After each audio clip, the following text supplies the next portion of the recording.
a privilege to carry everything to God in prayer. Oh, what peace we often forfeit. Oh, what needless pain we bear. Oh, because we do not carry everything to God in prayer. Have we trials and temptations? Is there trouble anywhere? We should never be discouraged. Take it to the Lord in prayer. Can we find a friend so faithful, who will all our sorrows share? Jesus knows our every weakness. Take it to the Lord in prayer. Are we weak and heavy laden, combat with a load of care? Precious Savior, still a refuge. Take it to the Lord in prayer. Do thy friends despise, forsake thee? Take it to the Lord in prayer. In his arms he'll take and shield thee. Thou will find us soulless there. Amen. Amen.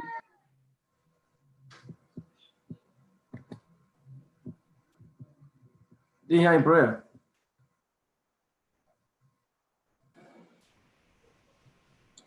Let's bow our heads. Oh God, our gracious Father, I want to thank you this morning for your wonderful mercies.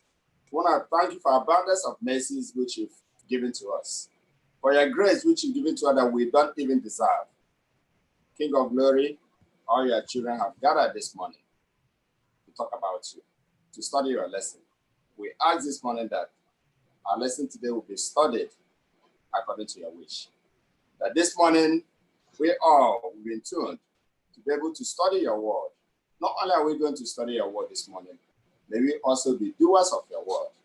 This is our prayer this morning, and this is our hope today. In the mighty name of Jesus, we ask. Amen. Amen. Amen. I use this time to welcome everybody to the joy of the service this morning, this Sabbath morning. We thank the Lord for preserving our lives through the week. Lord has been leading us, leaving the house, coming in, passing through, a lot of concerns through the week. But it has pleased the Lord to have us here today to worship Him. We pray that He forgives our sins and that He gives us a pleasant service today. As we worship, we pray that the Lord will bless us exceedingly. I use this to welcome us to the joy of the Sabbath school this morning. In Jesus' mighty name, amen. Amen. Our scripture reading this morning will be taken from 1 Corinthians 12, verses 11. But one and the same Spirit works all these things, distributing to each one individually as He wills. May the Lord bless the reading of His word in Jesus' name. Amen. Amen. Amen. Happy Sabbath, everyone. Happy Sabbath. Today, we have come again to study the Word of God. Let's take a step back from our lesson this quarter. Our lesson this quarter is about making friends for God. However, before we make friends for God, we have to first of all make friends with God. And last week's lesson also talked about the spiritually empowered witnessing, in which the Holy Spirit comes and guides everybody understanding we need to forward. Then that brings also to the message today, which is titled Unlimited Possibilities. This lesson today will focus on gifts and talents. The focus on call, the divine call, that God has called each and every one of us. Everyone that believes that this call is not a special gift, but it's a call that is freely given to all of us to use the talent and the gift that He has given to us to propagate the gospel, to spread the good news of God. And this gift is not used just for personal use. It's used to bring the church in forefront. We bring the church in unity, not to divide the church. Today, as we study this lesson,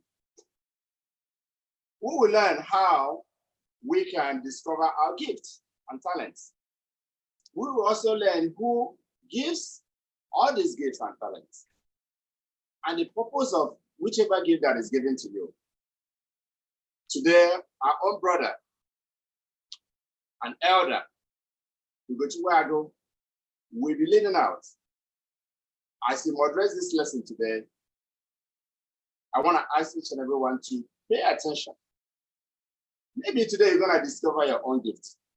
Maybe today you're going to discover who gave you that gift and how it can be used. As our brother takes charge, may God lead him, may God speak through him, so that he will say that which is from the mind of God. So listen attentively to our brother, Elder Ugochukwu. Thank you. Yeah. Elder, you pray. Now, let's put our hands together, our head together so that we pray. Oh Lord, our Heavenly Father, I want to thank you once again. We are not in your holy sanctuary this time. We thank you for the technology you provided for us to be able to worship you. King of glory, this special prayer is for our brother, our own Elder Ugochukwu, who is going to lead out this morning. He is going to lead out as a human being. For King of glory, we ask that you touch his lips.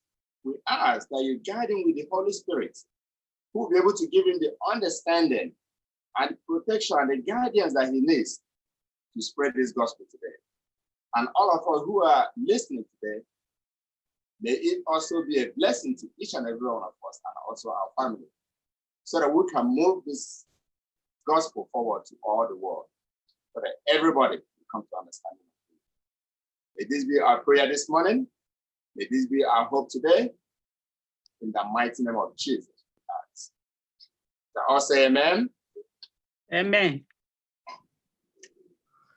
Thank you, Edihan, for the lesson introduction. Happy Sabbath, everyone.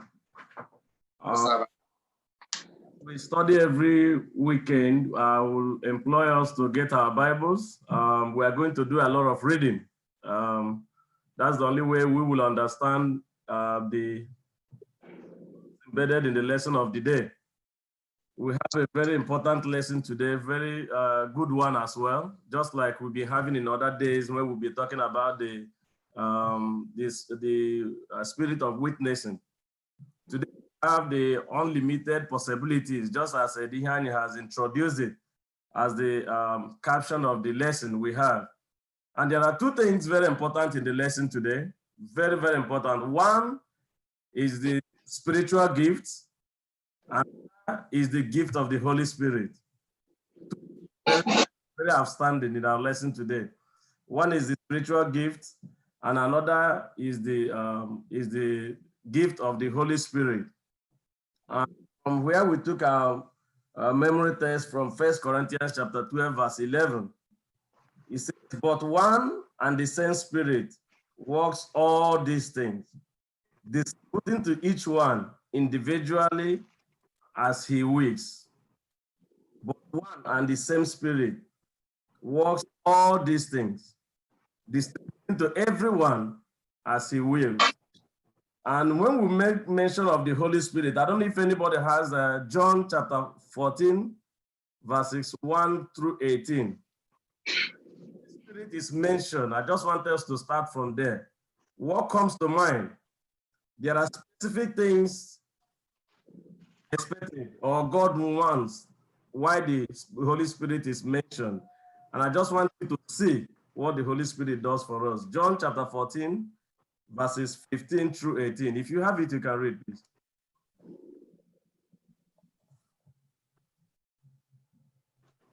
If me keep my commandments, and I will pray Father, and give another comforter, that he may abide with you forever. Even the Spirit of truth, the world cannot not, neither knoweth him, but ye know him. That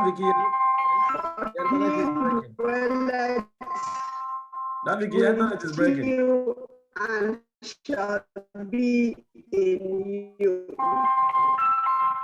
18. Yeah, I'm using hotspot.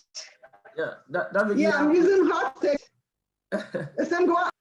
It's breaking. We couldn't hear you. Can we hear her? No, I couldn't hear her. It was breaking. Please. Can someone... Yes.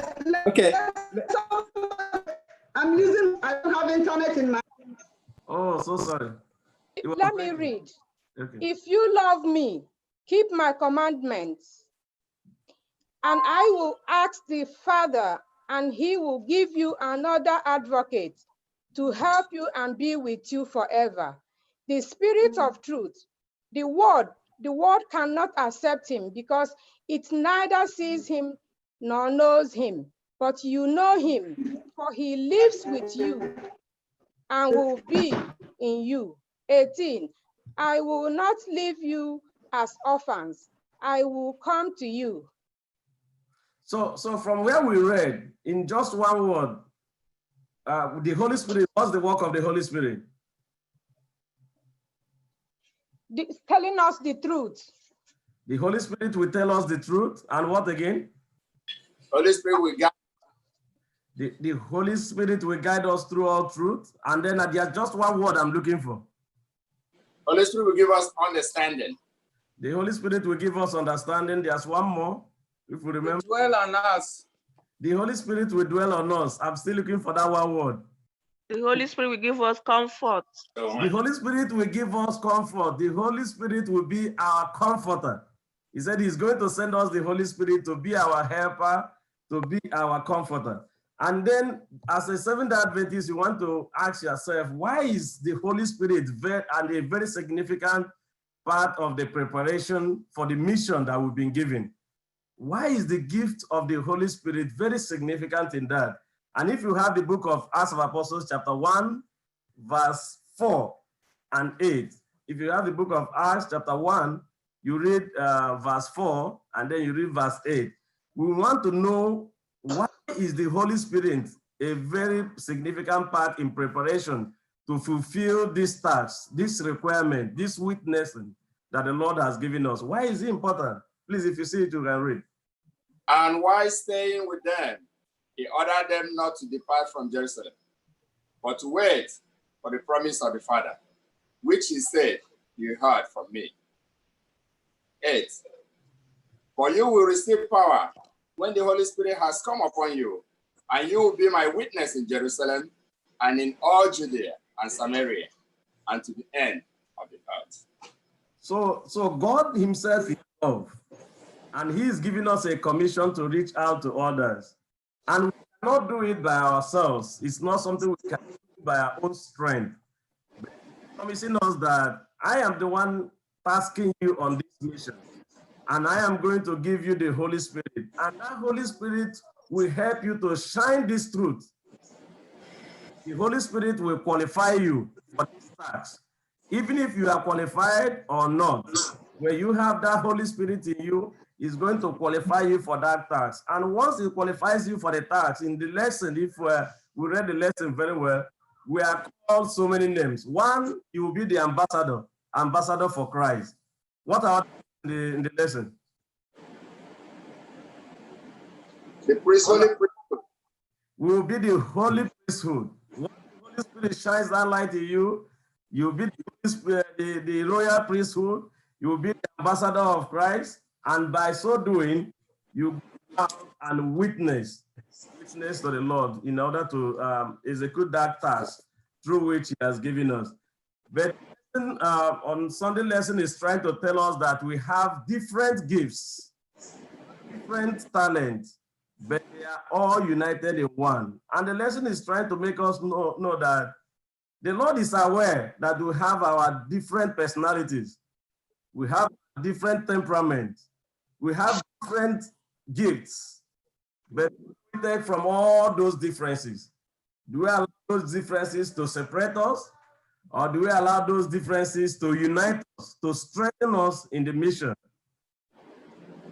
In that lesson, we were told about somebody like Peter. Peter is somebody who speaks very fast. Is that not true? Right. He speaks very, very fast, and he's very impulsive. Even while Jesus was saying, I will wash your foot, the disciples, he said, I will wash your foot for you to inherit the kingdom. Peter said, no, don't wash me, it's me that will wash you. And then while Jesus was coming on the sea, Peter was the first person to say, if you are the Lord, can I walk up to you? And he came out in faith, and started walking up to him. But amongst those, personal qualities, the lesson is also telling us that Peter had a very important skill for witnessing, and that was leadership. We remember on the day of Pentecost, we were told that he spoke with power and boldness, and people got converted, and he led through at that time. Somebody like Matthew, he was very precise, he was very articulate, he's a tax collector, and he was very good with numbers. Politics were there. Somebody like John, we said he was soft-spoken, tender-hearted, but still he was among the disciples. Somebody like Andrew, very caring and very supportive. The lesson says Andrew is very sensitive to his environment, just like other disciples. Thomas, what about Thomas? What do we know about Thomas today? Like, I remember those days in Nigeria. If you ask so much questions in the class or in the school, ask so much questions, you'll be called Thomas. Why were you called Thomas? Doubting Thomas. Exactly. Thomas said, yes, I believe you people that the Lord has risen, but until I use my hand to put that place where they nailed, put in there. Yes, and my faith is still there, but then I want to see and verify. But the lesson tells us that Thomas was behind the success of the disciples. He worked diligently. He supported them for that fulfillment. So the different personalities and different gifts, how do we explore that as a positivity to cool ourselves down? Let us read from 1 Corinthians chapter 12. 1 Corinthians chapter 12, verses 4 through 6. And that person, you can get the book of Romans. Romans chapter 12, verse 4. 1 Corinthians chapter 12, verses 4 through 6. There are different kinds of gifts, but the same Spirit distributes them. There are different kinds of service, but the same Lord. There are different kinds of working, but in all of them and in everyone, it is the same God at work. Now, to each one, the manifestation of the Spirit is given for the common good. To one, there is given through the Spirit a message of wisdom. To another, a message of knowledge by means of the same Spirit. To another, faith by the same Spirit. To another, gifts of healing by that one Spirit. 10. To another, miraculous powers. To another, prophecy. To another, distinguishing between Did you read up to 6? I've passed it, sorry. Okay. Okay, so okay. So when we read this, what comes to mind? When we read all of this, and when it has to do with diversity in our personalities, right from where we read.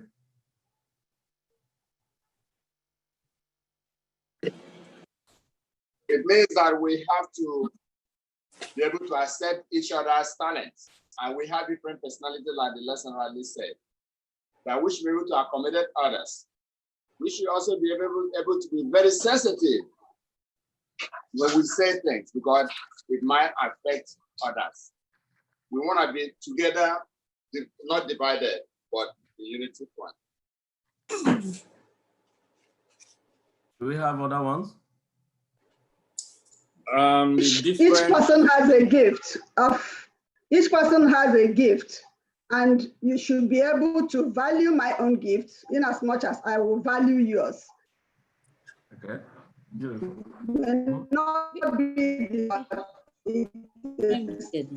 We all serve God. Yours is not more important than mine. That's right. The important thing is that all these gifts, whether big or small, they are given to us not for us to elevate ourselves, but for the good of the gospel and to elevate God's name. Thank you. Dihama, you were trying to say something? Yeah, I was trying to say something. I was trying to say that looking at just going back to the qualities or characters of the disciples, they have diverse qualities and traits that before they received the Holy Spirit, those characters were channeled in a negative way.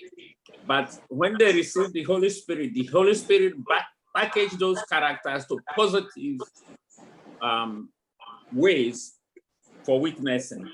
And this, as they are different in characters, they bring these different characters or gifts into one body to edify the body of Christ. Yes. So diversity may not mean conformity, or unity should not mean conformity, but we unite with our different characters to advance the cause of God. Okay. Mr. Nemega. Yeah, in management, there's what is called goal congruence. Goal congruence means that people work in different departments and we end at the same goal. God did not make mistake by making you my brother or AC my sister, because God knew our different talents and knew that at a point like this, these talents will be needed for us to join them together to achieve a particular goal. So that's why he brought you, he brought me, brought the next person, and we are together to become one body so that that goal will be achieved. That's why in the Bible says, if the head says that he doesn't have the need of the hand, he will not function. If the hand says, I don't need the leg, you cannot go anywhere. If all of them say, we're not going to do anything, so let's see how the stomach will eat. Then when you get hungry, then you get sweaty and get shaky, then those hands cannot move again or cannot function very well again. So that means everybody is important in the work of God, and God has to bring us, all of us together, to harness our different gifts to achieve a particular goal, which is that goal is for the sake of the gospel, so that this gospel of the kingdom will be preached. So you use your own talent. Most of us join Adventist church by listening to songs. People say, man, these people can sing very well. And those people are preaching the gospel. Some had it from different efforts on evangelistic outreaches, and they join. God has to use some people who knows how to teach people the word of God. That was why I was telling somebody within this week and said, if God can draw somebody like Obama to himself and give him the word with the oratory powers that he has, he will convince many people. So God has those people. So God knows people that have those gifts, and he brings them together for the sake of the gospel. Exactly. So the takeaway from all the suggestions, thank you for all your contributions. The takeaway is that God is aware of diversities. God is aware of these different personalities. God made them for a purpose. And then the task for you and the task for me is to find out why that is given to you. We are going to, in the lesson, we'll talk about what we do with it, the causes of it, how we discover it. But from this lesson is asking us that God is aware of our differences, our background, our colors, our personalities, whom we are. God is aware of it. But what the Lord has given it to you is the question that you will ask. Why has the Lord given this to me? And why does he want me to use this thread? I asked somebody to read Romans 12:4 before. Are you ready? For Romans us, 12. we have many members, and the members do not all have the same function. So in one body we have one body, and that the member do have various functions. So there's that diversity, but one purpose. And that also we talk about in 1 Corinthians chapter 12, verse 14. It says also that we are united into one body, but different in parts, as our brother has said. We have different race, different colors, differences in so many things, but we are united in one body. Each of these personalities will complement the other for we to have a united body. And what if somebody start desiring that which is not him? Let us read from 1 Corinthians chapter 12, verse 15. We are going to read a lot of places in 1 Corinthians chapter 12. I think a lot of the lesson will be derived from this 1 Corinthians chapter 12. But let's read only verse 15, if you have it. If the foot should say, because I am not a hand, I am not of the body. So, right? Go ahead. Is it the 15? Yeah, 12:15, right? Yes, 12:15.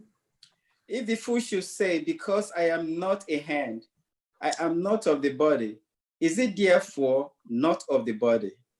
So are there some ways in our congregation today that somebody will say, I am not the eye, I am not the leg, therefore I might not be relevant for this one body? Are there ways we experience such thing in our united body?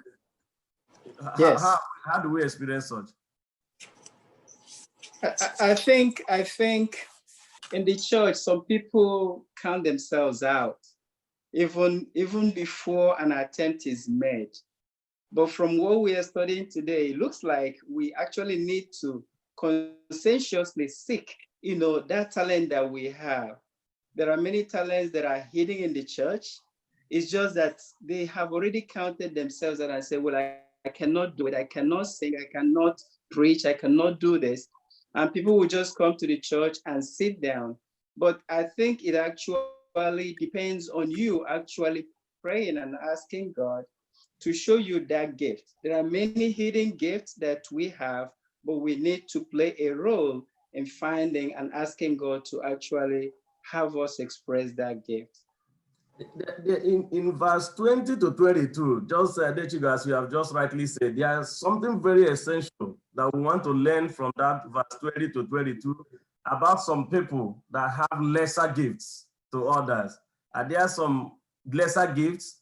Are there people that should be cared for? Let us read verse 22 to 20, verse 20 to 22. But now, indeed, there are many members, yet one body. And the eye cannot say to the hand, I have no need of you.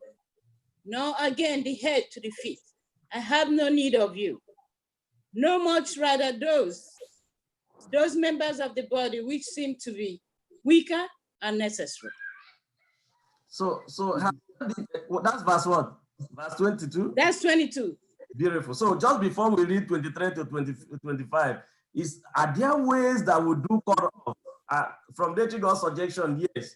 There are people that say, no, my talent is too small. I don't know what to use for I don't know how to use it. I don't know how to bring it into this one body. They decide to shy away. from contributing that. But there are ways we have cut off others, maybe because they have lesser gift, or maybe their qualities are not as strong as we expected. Are there ways we have cut off some of those people? You see, the Bible has told us that no matter how small the gift is, they are all equal. Even though we think it is small, they are all equal. They are all important. They are all indispensable in the work of God. There should be no time we will say, after all, what is he doing for us? Just singing. Let him go. If we do that, we are cutting off one body. You cannot cut the ear out because it's just the ear, because it has a function. So every little part of the body has a function in the cause of God. So no one is small, no one is unimportant. They are all equal in the eyes of God. They do something. If one is out, you cannot function. If I have pain now in my ear, all parts of my body will be hurting. I won't be happy. So we shouldn't overlook any little gift and say, oh, after all, it's not, we can do without him. You cannot do without any person in the church, no matter how small he can contribute. Thank you, Brother Emeka. Just before I come to you with your contribution, definitely I'm coming to you after we've read the 23 to 25. There's just something I want all of us to summarize there. Thank you for bringing up that. Most of us that say in the church, I can do without you. Let's keep this person away. It's distracting the gospel. It's not allowing us to do what we expected to do. The lesson is admonishing us today. You cannot just say, no, keep this person aside and let us just move on. This person is distracting the gospel. This person doesn't know how to do it. The Bible is telling us that each of these talents complement each other for just one purpose. Brother, before you say, is there anybody with that? And those members of the body which we think to be less honorable, on these we bestow greater honor, and our unpresentable parts have greater modesty. But our presentable parts have no need. But God composed the body, having given greater honor to that part which lacks it. 25, that there should be no schism in the body, but that the members should have the same care for one another. I just like the word bestowed honor, the same care for those that do what? Like that word lack. For those that lack, the lesson was saying there are basic things you will do for those people. Bestow honor to them. Just as the Lord looked down and saw our deficiencies and he decided to add his own glory on us to make us significant. Don't make those people insignificant. Instead, you return respect to them. You encourage them. You nurture them. You bring them up. You help them. They even need more care than some of us that feel that we have all the personality and all the cares. That these people need more nurturing than the Bremen. Go ahead. Okay, I was looking at another dimension to what we have been discussing. We are looking at it from the angle that we don't have need of you. When people say, I don't belong there. When people begin to feel that my talent is not needed, so I don't need to go there. Do you ever think of that? Remember, God gave you that talent for a purpose. He wants you in there. Don't count yourself off. I wanted to give an example initially, like in the choir, we have the treble singers, alto, tenor, and bass. So can you say, okay, tenor, we don't need you. We only need treble, alto, and bass. That choir cannot sing. The melody cannot be there. So you need that part. Every part is needed for there to be harmony and melody in the choir. So you cannot say, oh, we don't need you. Or you yourself cannot say, I am not needed. Don't count yourself off. So make yourself part of God's gospel. So what he's saying is that a lot of times we cut ourselves, we count ourselves off, even the person counts us off. And then another time we are even disrespected or pushed away or made insignificant. And in all of that, the lesson is telling us, let us not do that. But then even if we do that, there's something that the lesson says in verse 26 and 27. If somebody has that, 1 Corinthians chapter 26 and 27, there is very strong admonition for us. If one member suffers, all suffers together. If one member is honored, all rejoice together. Now you are the body of Christ and individually member of Christ. If one member rejoices, what do we do? All the whole body, everybody All of us should rejoice. So if one body is honored, everybody is honored together. So what is telling us that we bring all our personalities together and celebrate ourselves for what we have. They are gifts given by somebody. We are going to know where does those gifts, these spiritual gifts that we have individually, where do they come from? Let us read from Matthew chapter 7, verse 11. And that person can get the book of James 1, verse 17. Matthew 7:11 and James 1:17. These gifts we're talking about, these precious gifts that some people have so much in abundance and maybe others might be lacking. Where do they come from? Who gives these gifts? And why do we need them? If you then, though you are evil, know how to give good gifts to your children, how much more will your Father in heaven give good gifts to those who ask him? So in everything, do to others what you would have them do to you. For this sums up the law and the prophets. Thank you. So anybody with James? Yes, every good gift and every perfect gift is from above, coming down from the Father of lights, with whom there is no variation of shadow due to change. So these gifts, where do they come from? From God. Above. And it says the perfect. Most times I just pick the words that I use to illustrate some of those. It says perfect gift of God. Every good gift comes from God. And not only that, if you don't have, from where Dozichi read, I think in that verse 17, it says that you can ask your Father who is where? In heaven. Yes, and he will give you. And why will he not? Why will he not give you? So as we need these gifts for individual tasks, from where we read, will it be sufficient for we to keep complaining? Where do we see complaining in here? When we are complaining that we do not have, what advice do we give to the person from where we read? I think that from what we have studied so far, it's been established that every gift is very important, no matter how small or big, because even if all the other parts of my body is good and my eyes is closed, I will not be able to see. So we need each gift. And the Lord who gives these gifts knows us individually. So we should understand that he knows us so well, and he has made a decision to give us whatever he has given to us. That what he has given to the other person shouldn't make us angry or jealous, because that person didn't give it to himself or herself.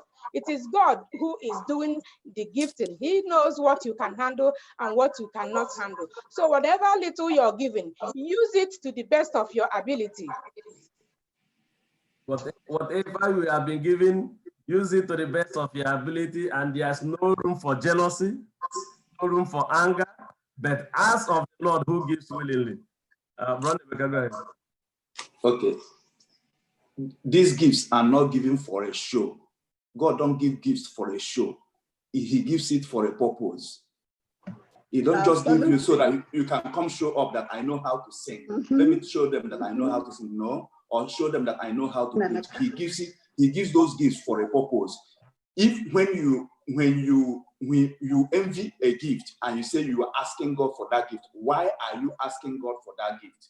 If you are asking for that gift for the purpose of the gospel, for the purpose of witnessing, God will give you it. That is why he said, if our earthly fathers can give us good gifts, why can't God give us? God will give you. Even Paul himself envied the gift of prophecy. He wanted it. He even said, I also speak in tongues more than most of you do. But I envy the gift of prophecy. He was envying that. He was praying for that. God, give me the gift of prophecy, of which God gave him. He preached the gospel so much. Okay. Why are you asking for that gift? Are you asking for the voice to sing a song so that people will know that I can sing? Or you're asking for the voice to sing so that God's name will be praised? So the purpose of your asking determines whether God will give you or not. Amen. Yeah, I wanted to ask to know if we can limit the gift, because we just read that every good gift comes from God. How far can we go? This is just the gift of the Holy Spirit, that we know about, or does that extend to? There are so many good gifts that you may like, gymnastics, you may like basketball. Not everybody can play basketball. Where do we stop in terms of the good gift that we have just defined here? Yes, just before we come to that, because in the lesson we'll be talking about natural gifts as well, like natural talents, and we'll be talking about also the spiritual gifts. So once we come to that, I think we'll handle that part. Okay. Don't forget, despite all the gifts that you have, some of the greatest gifts that the Lord has already given to every one of us, and it's not a thing of choice, is everlasting life. In John 3:16, he said, "For the Lord so loved the world that he gave his only begotten Son, that whosoever believes in him will not perish, but do what? Have everlasting life. But have everlasting life." Already that gift has been given. Gift has been given to us. The gift of the Holy Spirit in Luke chapter 11, verse 3 as well. And then the greatest gift, which is the gift of the grace of God, the Father has bestowed upon us, the love. Already that gift also had been given. And we are called the children of God. So it's also given to us that we are already made, we are already honored as the children of God. So these are all wonderful gifts in the Bible. The Lord, so what we need to ask the Lord is, why was I given this spiritual gift? And what have I been doing with it? Why was I given this gift? And what have I been doing with it? And let us read from Romans chapter 12, verses 5 through 8. Romans chapter 12, verses 5 through 8. And also we know that we have individual assignments. We have individual tasks. And the Lord has also given us these blessings, these spiritual gifts, for we to be able to execute those tasks, those responsibilities we were given. It's for the mission, it's for the ministry, is to advance this one body of Christ. Whatever you have is to unite the body of Christ in mission, in gospel. Let's read the Romans if you have it. So in Christ, we, though many, from one body, and each member belongs to all the others. We have different gifts according to the grace given to each of us. If your gift is prophecy, then prophesy in accordance with your faith. If it is serving, then serve. If it is teaching, then teach. If it is to encourage, then give encouragement. If it is giving, then give generously. If it is to lead, do it diligently. If it is to show mercy, do it cheerfully. So you can see there are so many gifts. I just wanted us to know that there are so many gifts, so we can't complain we don't have it. Even doing some of those things cheerfully could be a gift. You see somebody that will do the same thing frowning his or her face, but somebody will do it smiling and winning souls. So if your smiles, your laughter, your personal qualities can attract people to the gospel, the Bible is saying use it. But are there other ways through which Christians can, the believers can receive this promise? In the lesson, we are told about the baptism of Jesus. Immediately after the baptism by John, what happened? He was anointed into the ministry, into the task ahead of him. And we were also told that in baptism is a significant part of us gaining this promise of the Holy Spirit. But through baptism, and it's not just the act of baptism, it's the act of repentance in our hearts. When you repent and then you accept the Holy Spirit in your heart, then you have these traits that will help you, these qualities that will help you to propagate the gospel. But then the question will be, what will be the purposes? We've been talking about these beautiful gifts, these special gifts. Ed Agum, Go ahead. before you move into the next segment, can I ask you a question? Go ahead. Okay, my question, I'm referring back to Book of James 1 verse 17, where we read that there are good gifts and perfect gifts. And the question is there any bad gift? Okay, you're asking the class, not me. Okay, I will answer that. Is there any bad gift? No, because God, the gifts from God, does not create what? Confusion, but unity. So I don't see why God will give something that will bring disunity in his church. And remember, who are these people getting the good gifts? You see, as we're in the church, yes, all of us. Do all of us have the Holy Spirit? Do all of us have the gift? Now, what is the condition of receiving that gift? Messiah who read it, as we also can read in Acts chapter 2, I think it is verse 38. He said, then Peter said to them, repent and let every one of you be baptized in the name of Jesus Christ for the remission of sins, and you shall receive the gift of the Spirit. There's a difference between the Holy Spirit following you and receiving the gift of Holy Spirit. All of us, Holy Spirit has been following us, telling us, trying to convict us of our sins until we accept it and we repent. Then the Holy Spirit will come and dwell in us, and then we receive the gift. And that gift is just to, to further the cause of God, to witness. So the first thing we have to do is to see our sins, confess our sins, and repent. Yeah. Like Jesus, Jesus was, even though he's half man, half God, when did he receive the Holy Spirit? At the baptism. Even though the Holy Spirit has been following him right from the womb, but he received it after baptism, showing sign of repentance. Repentance is very, very important. Yeah, there's one aspect of his question. Thank you for bringing up the issue of this repentance, the forgiveness again. Thank you for emphasizing that. But he was asking, are there negative gifts? From God? No. The straight answer to that is that all gifts, good gifts, come from the Lord. So there could be negative ones. So from those negative ones are not from the Lord. But exactly. Can we make the good ones negative? Is it possible that the Lord gave you a beautiful voice to sing and you decide to use it to be singing where it does not edify the Lord? Mm-hmm. Can the Lord give you the gift of speaking and you can use it in a way that it doesn't edify the Lord? So you have these gifts and they can be made negative as well, but they were given to you for positive, to influence the church positively, to impart on the church. Let us get the book of Ephesians chapter 4, verse 11 through 12. What we just want to know is, what are the purposes? What are the purposes of these gifts, these spiritual gifts given to us? Why do we have them? Why was it given to you? And don't forget from where we read from 1 Corinthians chapter 12, verse 7. The place is telling us that it is for the whole body, that this gift is not just given for your own personal possession. If you are bragging with it that I have this gift and if you don't want me to use it, then you just go away. By the way, it's my gift. The Lord is telling you it's not for you. He gave it to you for that same body. That same body of that same body for you to use it to profit the body.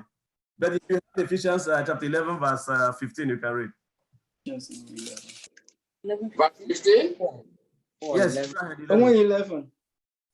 Ephesians chapter 4, 11. Yes. So Christ himself gave the apostles, the prophets, the evangelists, the pastors and teachers to equip his people for works of service, so that the body of Christ may be built up until we all reach unity in the faith and in the knowledge of the Son of God, and become mature, attaining to the whole measure of the fullness of Christ. Go ahead, read the next one. Where do you read it? This one is what? 11. Ephesians 4:11. Okay, read 12 to 13. Verse 12 to 13. Yes. Okay. She read it already. Okay. Ready? So yeah, what I Over wanted there to, says to equip his people to Okay. works. yes. So what I wanted to bring out from here is also emphasizing there are so many gifts. If you cannot teach, you can sing. If you cannot preach, you can do other things. All we are given to equip the children of God into this Work of service. work of service. And Okay. we are to speak the truth all the time. We are to speak love and not to speak in anger. We should keep those things away. But then Dechigo asked a question before, which I want to bring in now. What is the relationship between the spiritual gifts and the natural talents? The natural talents, what is the relationship between the spiritual gifts given by the Lord and natural talent? Well, I think this passage basically defines it. It's for equipping the saints for the work of the ministry. If the natural talent is equipping you for the work of the ministry, it is probably a good gift. But if it's not directed to the work of the ministry, remember the promise of the Holy Spirit was given to the disciples initially so that they can start spreading the gospel. If it's towards the ministry, we can basically assume that it's a good gift, but it has to be aligned towards the ministry of Christ. Okay, Diyama, just a quick one. Yeah. It's, I think all of us, when at birth, we were endowed with a lot of talents. And these are natural talents we were born with. Then, depending our standing with God, if we neglect to go the God's way, then we can use these talents endowed or given to us at birth to do other things or to glorify the enemy, the Satan. Like those who sing, people have natural talent of singing. What do they use it for? Do they use it to glorify God or to glorify Satan? To be quick. But when you accept Christ, when you get repented, then these natural talents will be anointed to further the cause of God. You channel it to the furtherance of God's cause. Yeah, thank you. So that just answered the question I wanted to ask there. What are some natural talents that you have? However useful and beneficial in a secular environment, can also be a blessing to the church.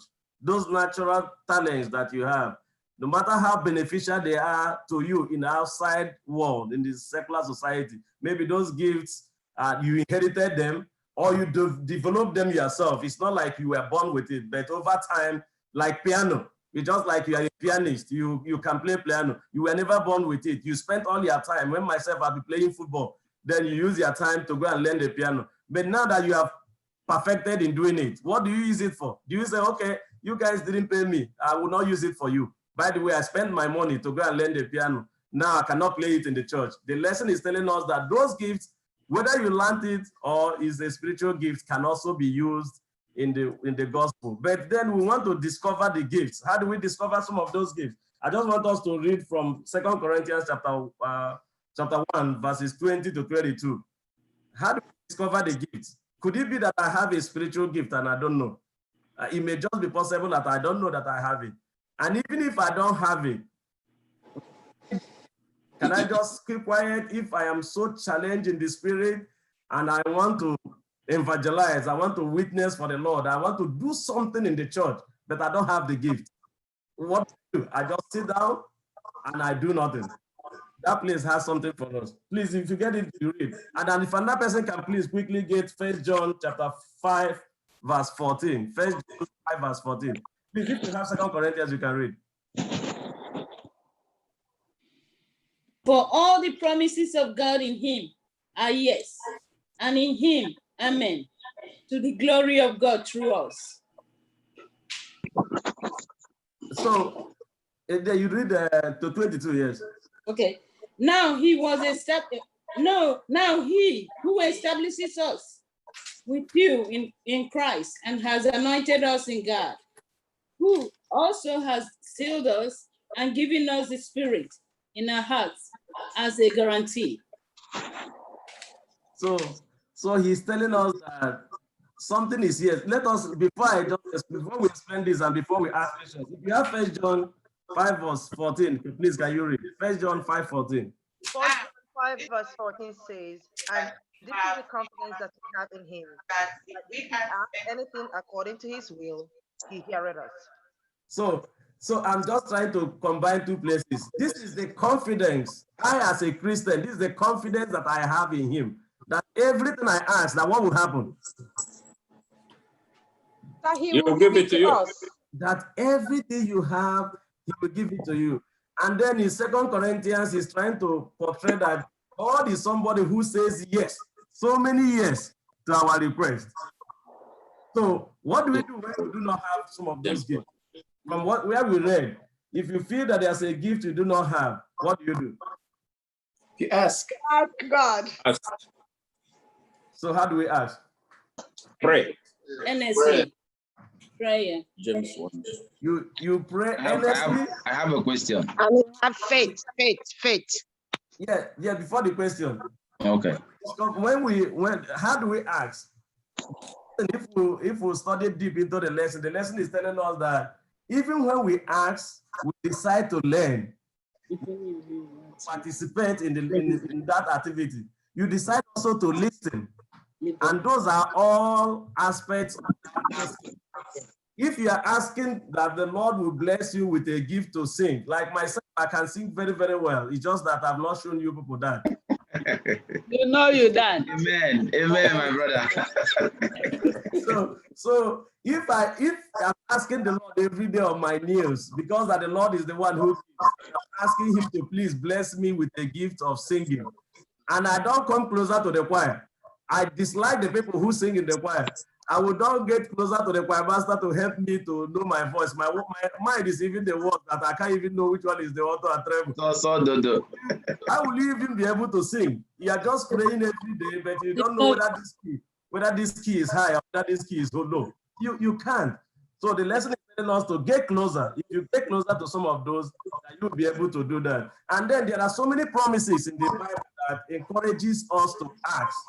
There are so many places in the Bible, like James chapter 1, verse 5. He says, whoever that lacks wisdom should do what? Should I ask? You ask of the Lord. Good gifts. The Lord is the giver of good gifts. And these are strong promises that encourages us to develop those gifts and discover them. Matthew chapter 7, verse 7. If you have it, can you read, please?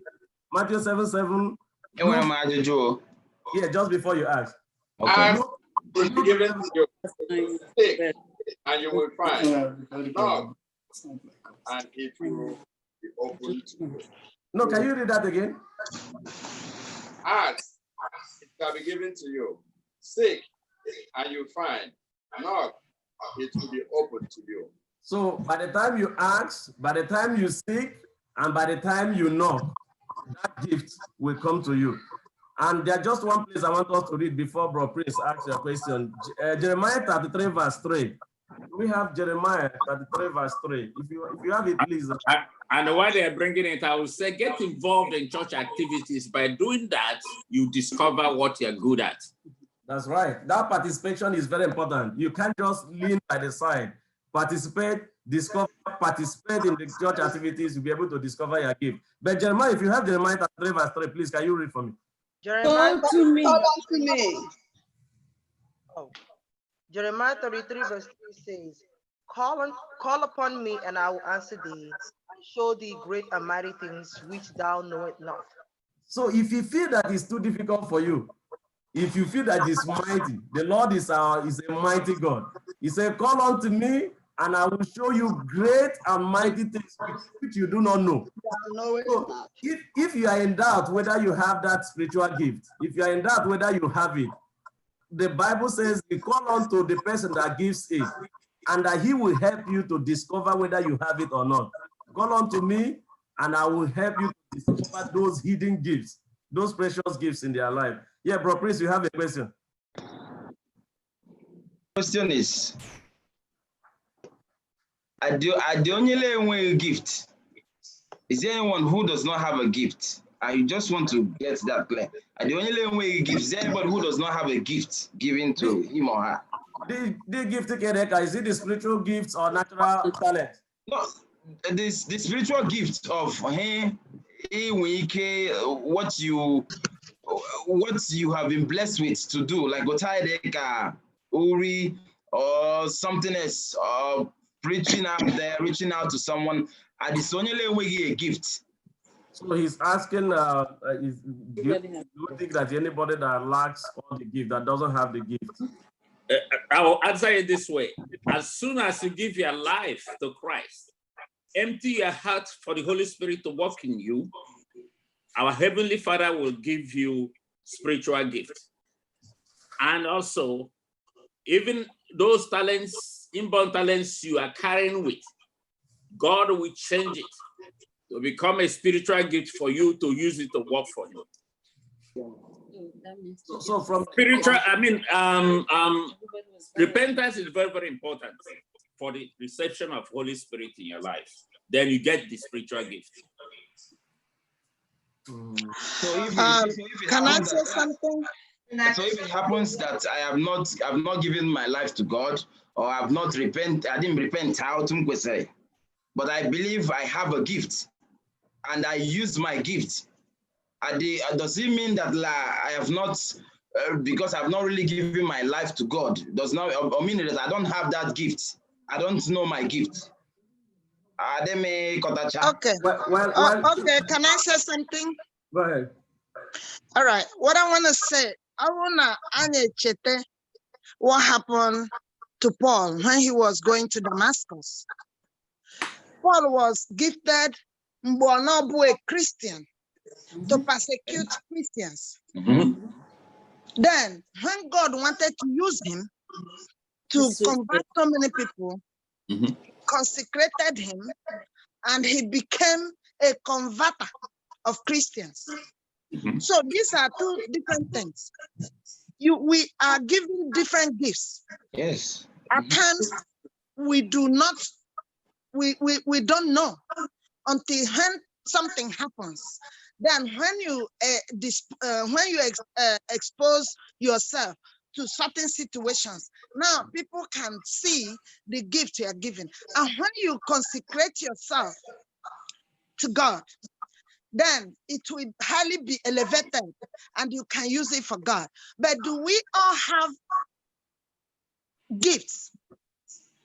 Most of us, I will say, have gifts. Some are hidden, some are very pronounced, but some have not discovered their gifts until they consecrate themselves. Thank you. So just a quick summary on that. We all have the gifts. We are all given, but it depends on the discovery and anointing of that gift. Christ had the gift himself before the baptism, but at baptism he was consecrated for the work that was before him.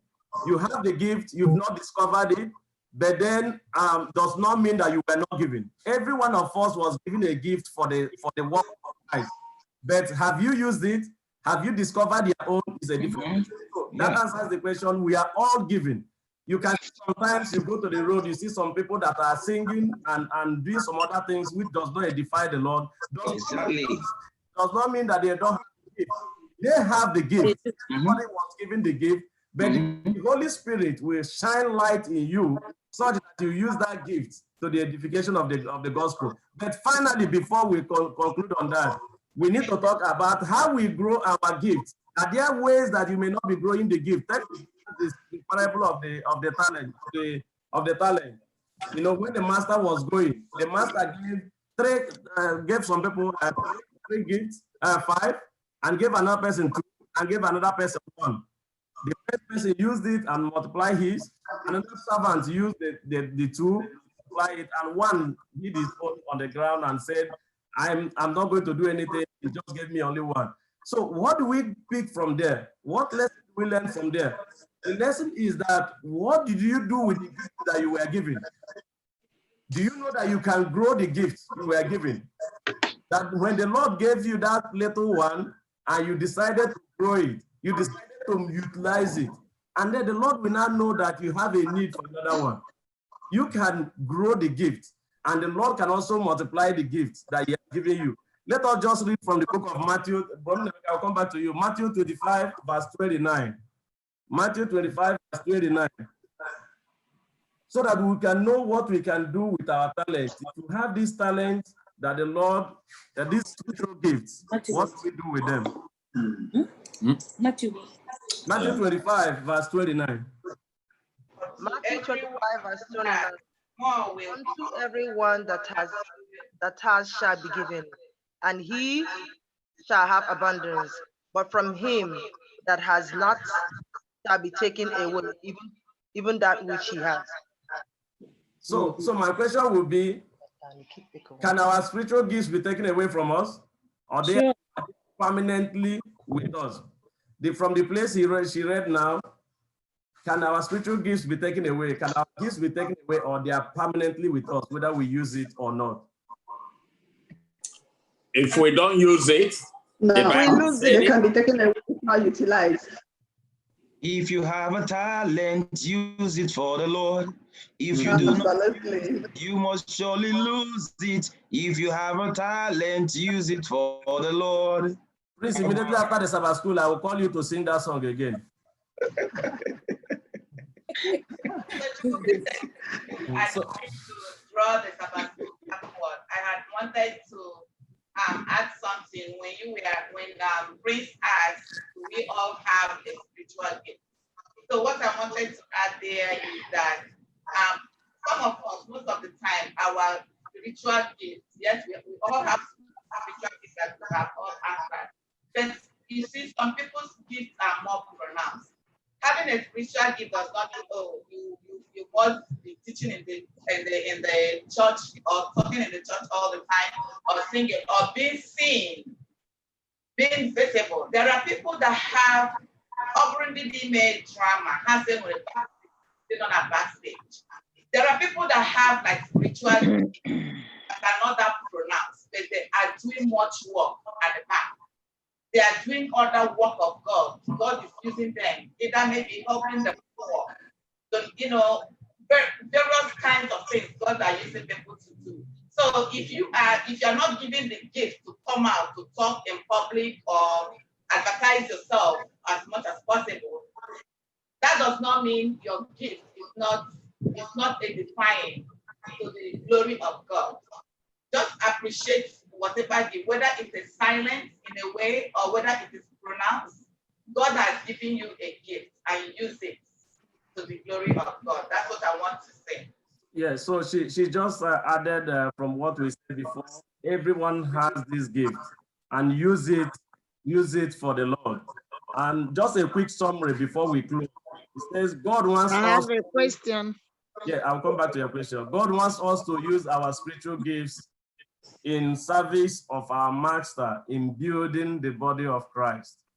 All the gifts, all the talents, natural talents, bring it into the storehouse of the Lord. Use it in the house of the Lord. And from the lesson today, before I just take one contribution and one question, from the lesson today, what we have learned is that God has good gifts for his children. God has good gifts for his children, and he gives these gifts for a reason. These spiritual gifts, he gives them for a reason. And from the lesson, we have also understood that these gifts are so many. There are so many of them that the Lord cannot give us. But there's just one spirit. We can discover the gifts, we can receive it, we can help the gifts grow. But when there is one spirit, one purpose, there will be unity in the service of God. When there is that one spirit, and there's that one purpose. Every of these personalities complementing each other in the church. The lesson is telling us that there will be unity in the church, and we will now be talking about unlimited possibilities. It's only when we have this unity in the service of the Lord, when we have this unity by bringing in our different gifts, that we can talk about unlimited possibilities, which is the bedrock of our lesson today. Dada, you said you have a question. Yes, I do. Sorry, my question is direct. I thank God that I will say, forgive me, we were all indoctrinated. Maybe me, when I was growing up, I was indoctrinated before I went to school, started reading the Bible, interpreting it myself. We're talking about gift. And our church, the founder, everything is by prophecy. My question is this: why is it that as we are learning this lesson now, it's talking about gifts that will help the church, edify the church, do this, do that? Initially, Seventh-day Adventists are known to have prophets or prophetess, or they see visions, they dream dreams, and they come to pass, and they use it to edify the church. Why is it now a taboo for somebody from Seventh-day Adventist church to dream dreams and they say it, or see vision, say it? Why is it not allowed? Is that not a gift? Thank you. I would want, because our time is exhausted, I would not want us to go into spiritual gifts. It's been a big lesson in the church. And the summary of that question is this: the spiritual gifts are given for a purpose. There are some people that have the gift of prophecy, and those that have the gift to interpret it. A lot of testimonies have been given of where somebody will be preaching, and people that don't understand the language or the tongue that he's using will understand that message and give their lives to Christ. So those gifts are there, and they are spiritual gifts. But I don't want us to go to the lesson of the spirit of prophecy right now. Teacher. And I've been told that my time is Teacher, I just wanted to know. I just wanted to know if Pastor is on the line, because that to learn his voice on certain things that is confusing here. The Pastor is not. What's the confusion? Is it the prophecy? I don't want us to go to the prophecy. No. There are people that don't understand what is talents and the spiritual gifts. And somebody asks gifts. Is he talking about spiritual gifts or talents? There should be a difference between talents, natural talents, and the spiritual gifts. You know, somebody say, "Oh, don't you want a gift?" You know, I think they said I want us to remain within the confines of the lesson today. The lesson is talking about spiritual gifts. Okay. If you are talking about gifts, maybe somebody gave you a Christmas package and it's a gift for you. That's not what we're talking about today. What we're talking about is spiritual gifts. Spiritual gifts. We're talking about the differences between natural gifts and spiritual gifts. And for natural gifts, you have them. Spiritual gifts are also given to you, but you may not use it, you may not discover it, and you are just to grow it, either to discover it or to grow it. Well, my question needs to be answered, but not today, but I need that question answered. Okay. Emeka, you have something else to say? Quickly, just okay. I just wanted to hit 2 points. One point very crucial is about asking for the gifts. When you ask, remember, if you are asking for the sake of the gospel, God will give you. Remember also that God has the prerogative to say yes, no, or wait. So that people they go to us in church that when you ask, God will give you. But why is it that God is not giving me? God has the prerogative to say, I will give you, or I will not give you, or wait, it's not yet time. Okay. Yeah. So thank you very much, everyone. There you go. You have one. I was just saying that I really admire, marathoners, people that play basketball, that play football. When they get a basket in, they look up into heaven and point to heaven. And I'm always looking for that reaction for somebody. Not everyone does it, but because it touches me, and I think it touches other people, because we're all looking, who gets the praise here? It's God that gets the praise, and people are touched all over. And I think that is also helping the ministry. So thank you everyone for all your contributions. Thank you for your questions. The summary of the whole thing, Bro Prince, you will sing that song for me.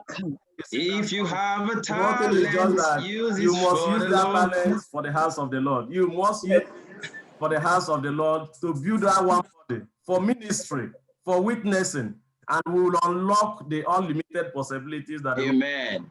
May the Lord bless us with this, and also interpret to us other areas that we may not have touched in Jesus' mighty name. Amen. If you have a talent, use it for the Lord. If you do not use it, you must surely lose it. If you have a talent, use it for the Lord. If you have a talent, use it for the Lord. If you do not use it, you must surely lose it. If you have a talent, use it for the Lord. Amen. Amen. We thank Elder Ago for the lesson, for leading out the lesson today, and I hope we all at least learn one thing from the lesson today. Now, as we take our expense offering, let's please remember that these offerings are used to fund the booklets that bring us all these compelling lessons. So as we give, let's remember to give generously. Our online platform can be accessed in two ways. The first way is through the AdventistGiving.org platform, and you just search First Igbo SDA Church, or you can click online giving from the First Igbo SDA Church.org website. And as you give, I pray that the Lord will add more blessings to you. Amen.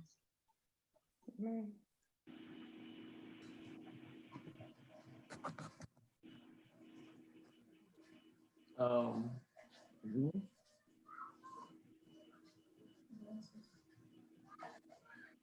Okay, for our closing remark, we thank everybody for participating in our lesson study today. You can believe with me, the lesson was so loaded, and that was why it was called Unlimited Possibilities. It's unlimited, a lot of knowledge, a lot of gifts. The spirit of prophecy, as Sister Chi asked, and maybe some unresolved questions about natural talents, gifts, spiritual gifts, baptism. My is that our God who sees the heart will reveal to us those areas that he desires of us to serve him, and also give us the gifts to serve him in those areas. And if you do not have any of these gifts, please ask of the Lord, and he will generously give you. And he is the one that gives all the gifts. I pray as we continue with this, that the Lord will reveal more to us, that the Lord will bless us. And thank you everyone for being part of our Sabbath school this morning. I pray that the Heavenly Father will bless you all in Jesus' mighty name. Amen. Amen. Amen. We thank the presenter for the lesson today. We are going to close by singing from our hymnal, hymn number 330. Take my hand, take my life and let it be. Take my life and let it be consecrated, Lord, to thee. Take my hands and let them move at the impulse of thy love, and the impulse of thy love. Take my feet and let them be swift and beautiful for thee. Take my voice and let me sing, always only for my King, always only for my King.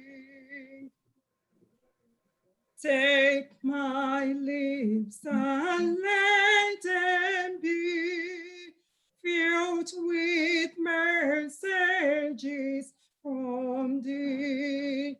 Take my Savior, my God, not a might would I withhold, not a might would I withhold. Take my will and make it thine. It shall be no longer mine. Take my heart and let them be always only for thy King, always only for the King. Take my love, my Lord, I pour at thy feet is treasure store. Take myself and I will be ever only for my King, ever only for our King.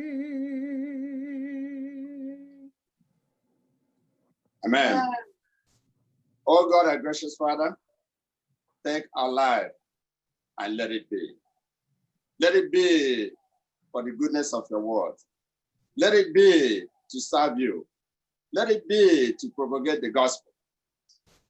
Ancient of Days, we thank you today for the wonderful lesson you brought to us. Today you've learned that we can seek that gift from you.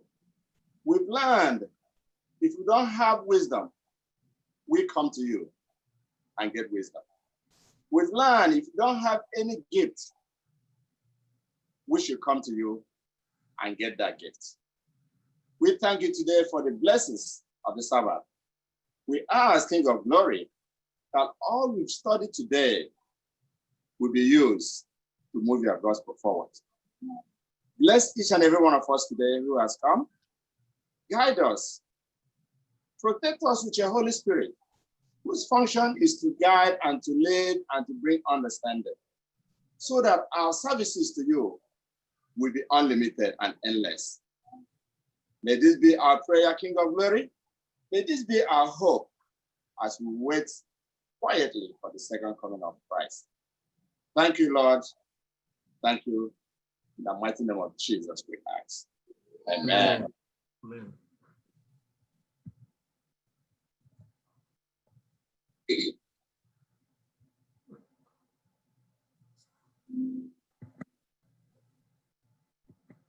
Hello.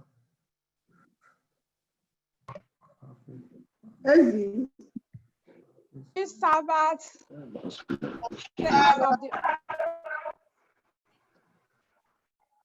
happy Sabbath, saints of the Most High God.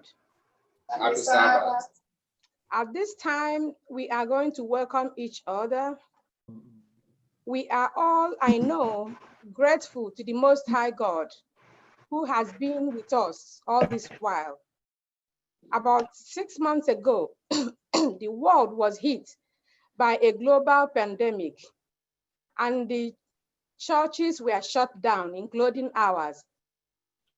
I know that the devil must have been happy and rejoicing, but what happened? The Lord said, "Not so fast, devil." He gave us Zoom, and here we are. So worshiping with us today are people all over the world, from the south, from the east, from the west, and from the north.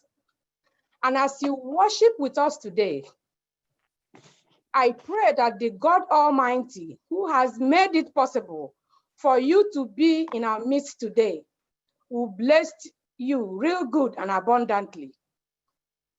If you have been listening to the news, you have every right to jump up and down that you are alive and well today.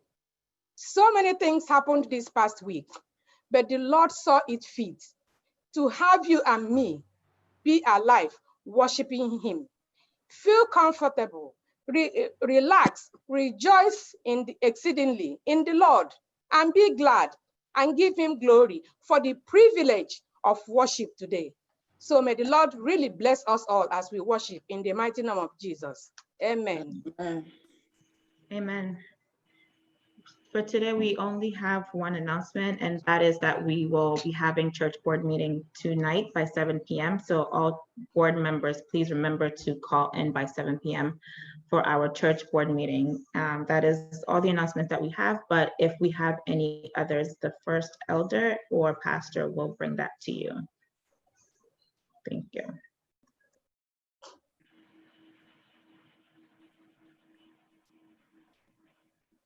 You are welcome in the name of the Lord.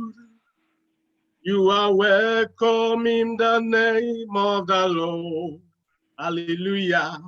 I can see you, the glory of the Lord. You are welcome in the name of the Lord. You are welcome in the name of the Lord. You are welcome in the name of the Lord. Hallelujah. I can see you, the glory of the Lord. You are welcome in the name of the Lord. My hands are filled, my hands are filled with the blessings of the Lord. My hands are filled with the blessings of the Lord. Anyone I touch surely must be blessed. My hands are filled with the blessings of the Lord. Hakam juru, hakam juru, nam gozim ke Chineke, nam gozim ke Chineke, hakam juru, nam gozim ke Chineke. He wonye meturaka, ngozi gadiri ya, hakam juru, nam gozi nke Chineke, nam gozi nke Chineke. Abraham, blessings are mine. Abraham, blessings are mine. I am blessed in the morning. I am blessed in the evening. Abraham, blessings are mine. Hallelujah. Abraham, blessings are mine. Hallelujah. Abraham, blessings are mine. I am blessed in the morning. I am blessed in the evening. Abraham, blessings are mine. Hallelujah. Abraham, blessings are mine. Abraham, blessings are mine. I am blessed in the morning. I am blessed in the evening. Abraham, blessings are mine. Who is like unto thee, oh Lord? Who is like unto thee, oh Lord? Who is like unto thee?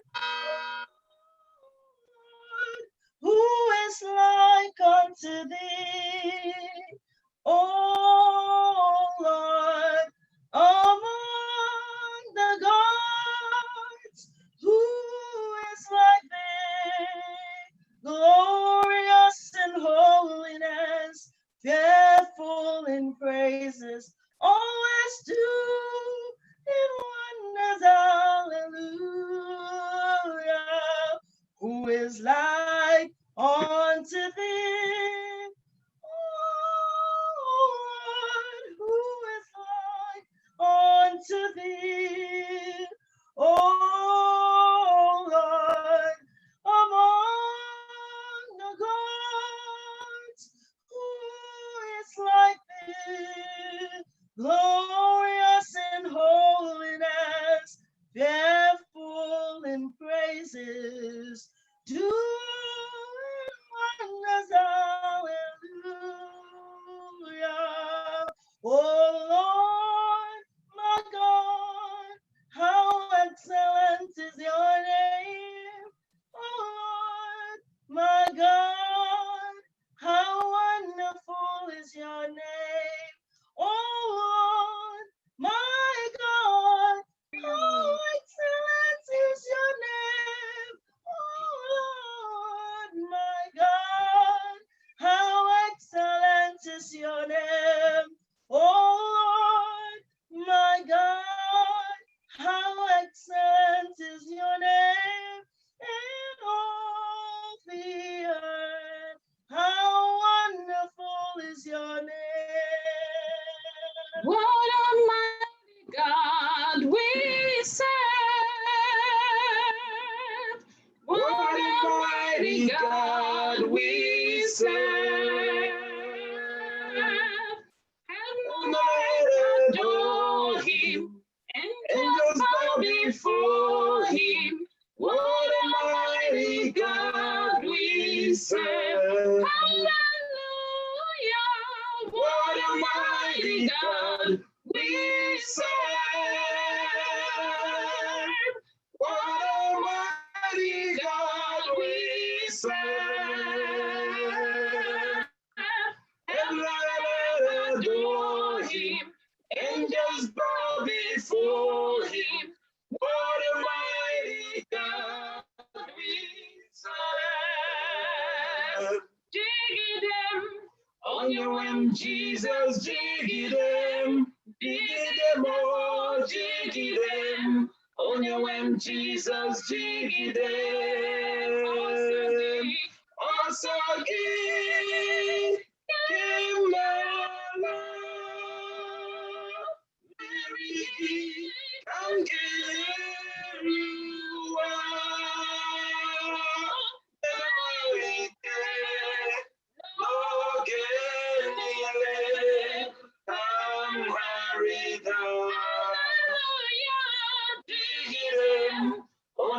Jesus, dig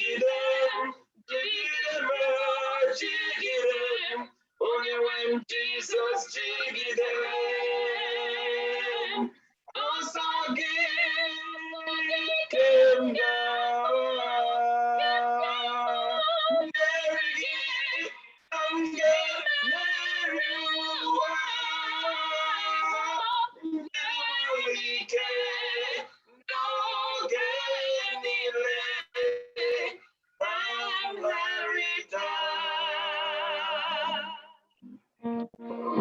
Ona puta womna la piti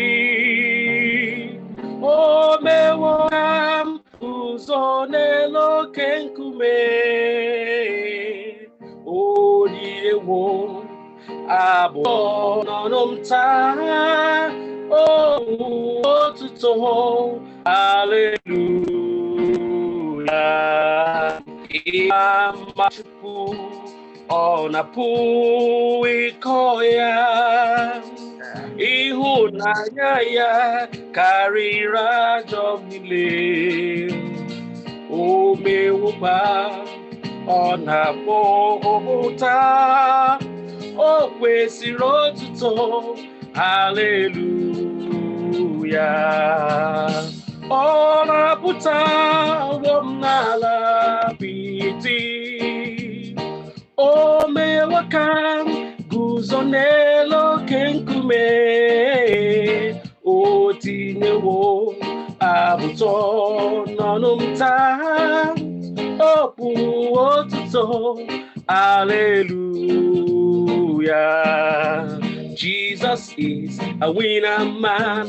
Jesus is a winner man. Jesus is a winner man all the time. My Lord is a winner man. Jesus is a winner man. My King is a winner man all the time. He's a winner man, a winner man, a winner man, a winner man, a winner man, a winner man, a winner man, a winner man, a winner man, a winner man, a winner man all the time.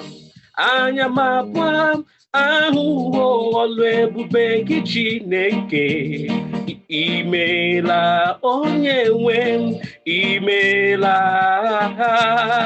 Anya mapwa ahụhụ ọlụ ebube gị Chineke, ọlụ aka gị dị mma, ọlụ aka gị mara mma. Anya mapwa ahụhụ ọlụ ebube gị Chineke, imela, imela, imela, imela. Anya mapwa ahụhụ ọlụ ebube gị Chineke, ọlụ aka gị dị mma. There is not a mother, sister, friend, or brother love the way that Jesus cares. He proved his love for me when he died on Calvary. He gave his life for all mankind. His love is a boundless love that will reach down and touches me. His love is an endless love that will last for all eternity. His banner over us is love. His banner over us is love. He has brought us into a banquet in his hall. Yes, his banner over us is love. Now listen. Ndezi omume gabo uba para, gabo uba para, gabo uba para. Ndezi omume gabo uba para, nigwe anika uba para. Ndezi omume gabo uba para, gabo uba para, gabo uba para, nigwe ndezi omume gabo uba para, nigwe. I hold on to the rock, but the rock holds me. The rock holds me. The rock holds me. I hold not the rock, but the rock holds me. I'm standing on the rock, Jesus. Where Jesus neje, onye nahu ahụhụ. Kasi obi n'ọṅụ,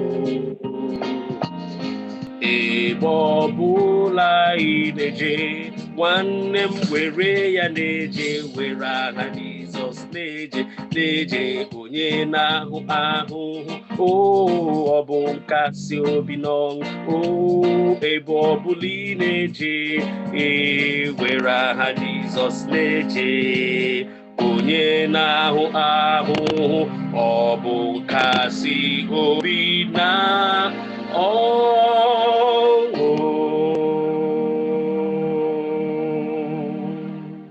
Amen. Amen. Amen. Amen. Amen. Amen. More, please. Amen. Amen. Amen. This is our time for call to worship. Our time for affirmation of faith coming to us from Psalms 18, verse 1 and 2. And it reads from the New King James Version. I will love thee, O Lord, my strength. The Lord is my rock and my fortress and my deliverer, my God, my strength in whom I trust, my buckler and the horn of my salvation and my high power.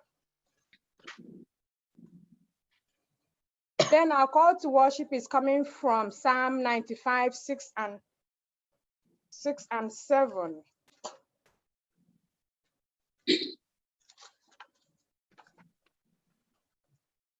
It says, oh, come, let us worship and bow down. Let us kneel before the Lord our Maker, for he is our God, and we are the people of his pasture and the sheep of his hand. Today, if you will, hear his voice. May the Lord bless this reading in the mighty name of Jesus. Amen. Oh, worship the King, oh glorious above, oh gratefully sing his wonderful love, our shield and defender, the ancient of days.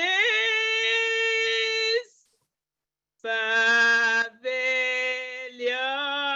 is splendor and guarded with praise.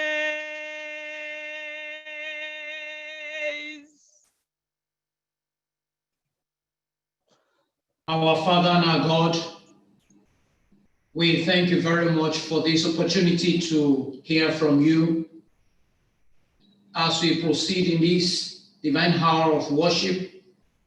Speak to us yourself and help us to go home fully convinced that in spite of all the vicissitudes of life around us today, that you are still in charge. In Jesus' name we have prayed. Amen. Amen.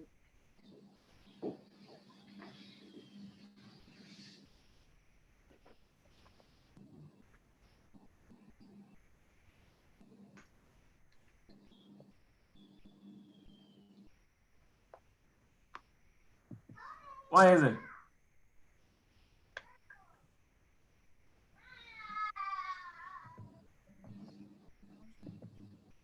Okay, for our opening hymn, we'll sing from SDH 573. It may not be on the mountain heights or over the stormy sea. It may not be at the battle's front. My Lord will have need of me. But if I still small voice he calls, the paths that I do not know, I'll answer dear Lord with my hand in guide. I'll go where you want me to go. I'll go where you want me to go, dear Lord, over mountain or plain or sea. I'll say what you want me to say, dear Lord. I'll be what you want me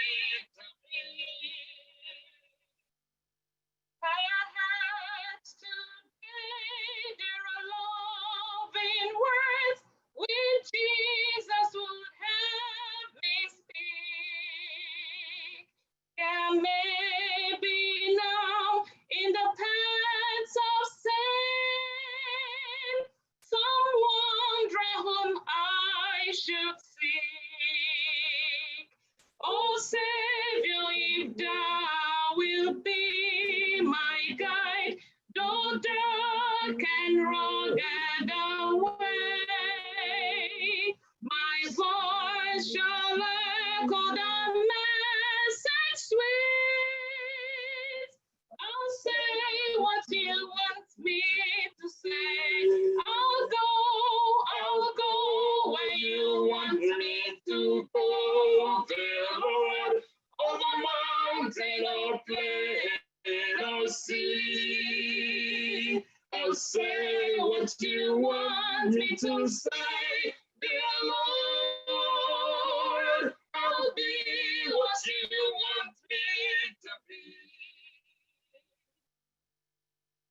Yes, surely somewhere a lowly place in earth heaven's fields of light, where I may labor the Lord's truth day. For Jesus the crucified, so trust in my Lord tonight, take the grave, and knowing the Lord is me. I'll do thy will with a heart sincere. I'll be what you want me to be. I'll go where you want me to go, dear Lord. Over mountain or plain or sea, I'll say what you want me to say, dear Lord. I'll be what you want me to be. I'll go where you want me to go, dear Lord. Over mountain or plain or sea, I'll say what you want me to say, dear Lord. I'll be what you want me to be.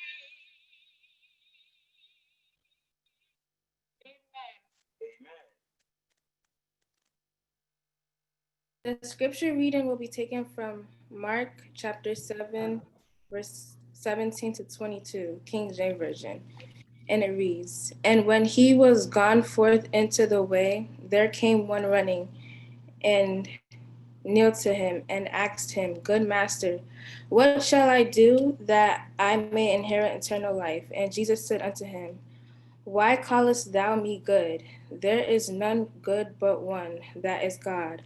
Thou knowest the commandments. Do not commit adultery, do not kill, do not steal, do not bear false witness, defraud not.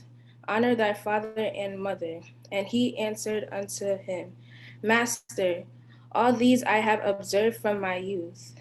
Then Jesus, beholding him, loved him, and said unto him, One thing thou lackest. Go thy way and sell whatsoever thou hast, and give to the poor, and thou shalt have treasure in heaven. And come, take up the cross and follow me. And he was sad at everything that he said, and went away grieved, for he had great possessions. May God bless this reading. Amen. Amen. Thank you, sister. Happy Sabbath to everyone. Once in a while, you just have to break all the process or break the normal protocol, because instead of gathering here today with tears in our eyes, we are gathered here in the house of the Lord with all joy and thanksgiving. And that calls for us to just put aside a little of the process and the protocol and just praise the Lord. Because when you listen to the testimonies of the week, that we are in the land of the living, amidst this hurricane, amidst this tropical storm Isaias, if you were around where trees were flying, you could just see these big trees being pulled up by the wind, thrown like a piece of paper, and falling everywhere. And I don't know about you, for me, can you imagine the branch falling? And the Lord was able to keep it, that instead of falling on the car, it just fell at the back of the car. And we woke up to see it, right? This and the other branch, big one, just falling inside there. Look, I don't know how he met you this week. He must have met you one way, that you came through Hurricane Isaias. To God be the glory. And let me just put a little fun, this thing. The conference treasurer, his name is Isaias. That's the Greater New York Conference treasurer. His name is Isaiah. So we all kept asking, Mr. Isaias, are you gone or you are still there? So he kept texting back, brethren, it's not me, it's the other guy. You know, so that other guy, I don't know how he met you, but I know the guy who kept you alive today is the guy above. His name is Jesus, Almighty Savior, the conquering lion of the tribe of Judah. He has conquered again, and we are here to bless his holy name. You see, the testimonies are flowing. Let me just start. I don't have them in grade. I have them in bundles. Sister Lebre, just one word. Give me your own in 2 words. Then I'll go. I see this thing. Brother Prince, are you there? That is the prince who was, because I have 2 princes here today. The one in the kingdom and the one in Saudi Arabia. So the one in Saudi Arabia, just keep that song that got everybody. I saw my church members moving. Church bodies this evening. I have to take all of them there today. Sister Lebre, tell me, what is it that the Lord did? Let me hear that in a short while. Then I'll come over to the other one. It's my sisters and brothers in the Lord. I just bring you the word of blessings from above. If we can remember last Sabbath, the conference pastor, Pastor Tangana, he presented to us the problems his conferences are going through, and he asked us to give whatever we have. So at that point, when he was saying it, my husband told me, just give this amount of money. But in my mind, the Spirit was telling me, when my husband was telling me that, I said, do I have that? We don't have that. The mortgage is next month. Oh, how can you tell me to give that amount? But then on the other side, the Spirit was telling me, oh, just give. Don't worry about your mortgage or anything. Just give. So, well, I gave what the Spirit told me to give, not actually what my husband said I should give. And I gave it. So this week, from last Saturday to this Saturday, was full of blessings. All of a sudden, God sent something to me in the mail in a special way that I never expected. God sent it, not only did he bless only me, he blessed also my family member, my younger sister in Nigeria. God promoted her to a higher level. Not only that, God said he will bless your children, your children. And he blessed my one of my daughters too, as she was promoted. So what I'm saying is that most of the time, the Spirit touches us to do something. And we start thinking, oh, what are we going to use to pay this bill, or pay that bill, or pay that bill? We should not always shut the Spirit down. We should always move. I just want to share this blessing so that we can all benefit from it and know what the Lord can do for us when we listen to his voice. Hallelujah. Hallelujah. Yes, the promise-keeping God, he did that. What a blessed name. So in your mind also, go around and see what the Lord did for you today. I know that Mr. Isaias is there. In my other church, most of them don't have internet.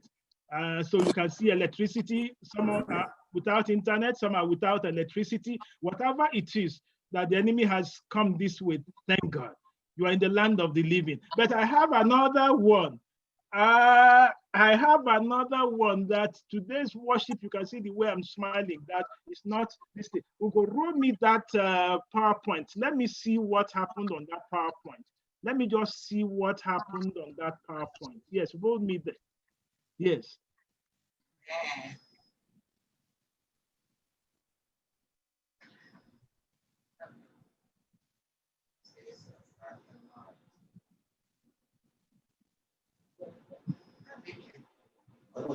Killed in a 3-vehicle accident on the Cross Bronx Expressway. Happened around 1 this morning on the expressway at Southern Boulevard.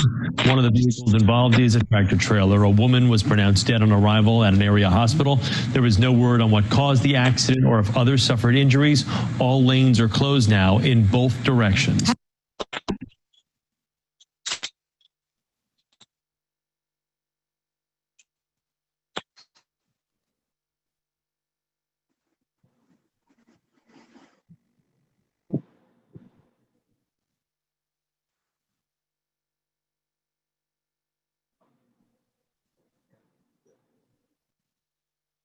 No.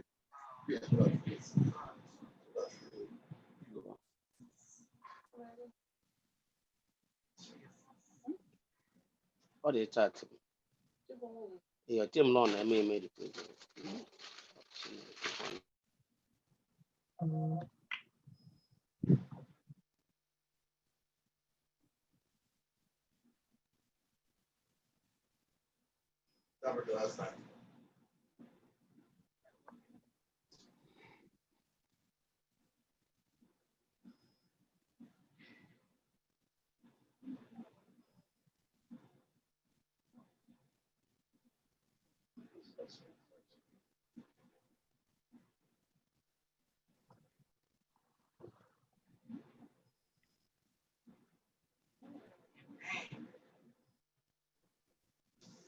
Amen, amen, amen. Yes, the other woman was taken to the hospital, but I know the other woman that was also involved in that accident, and her name is Victoria Nwogugu, and she is in the land of the living today to tell of this story of that car you are seeing in that accident, wherein one went to the hospital and one came to church today.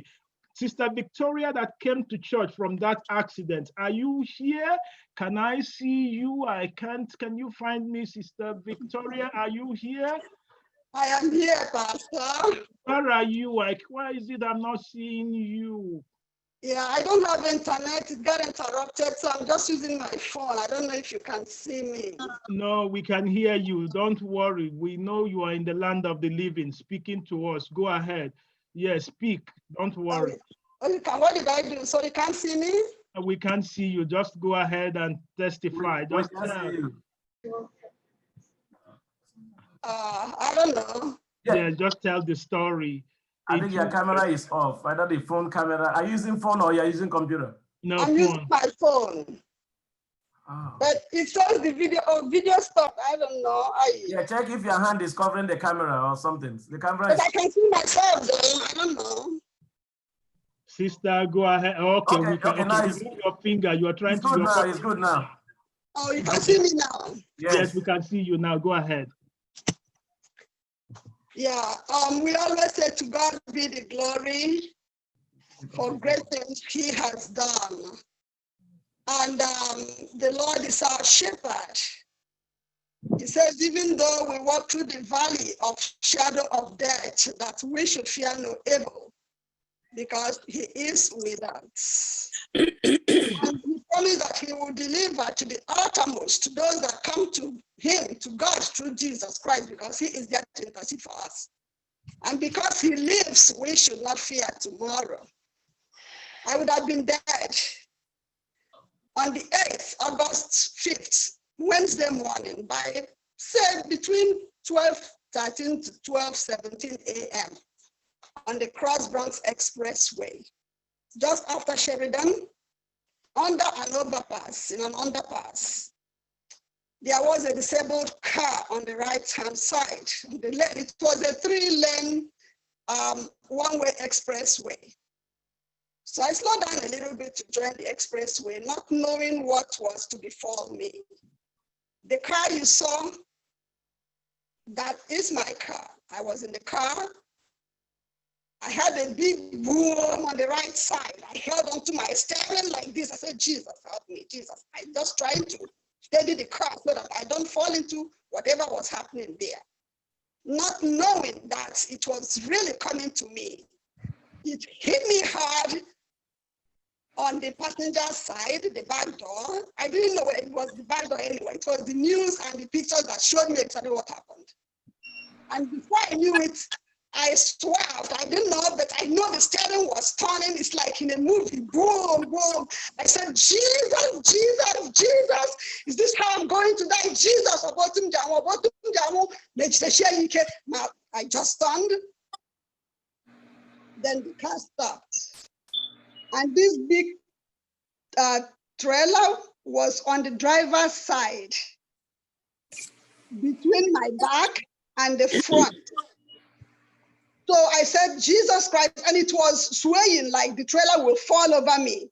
So I opened my eyes, I saw that I can see, and the trailer, I said, Jesus, now I see that I can see, and I'm alive. Is this trailer going to crush me again? What am I going to do? Jesus, Jesus. Then the trailer stopped.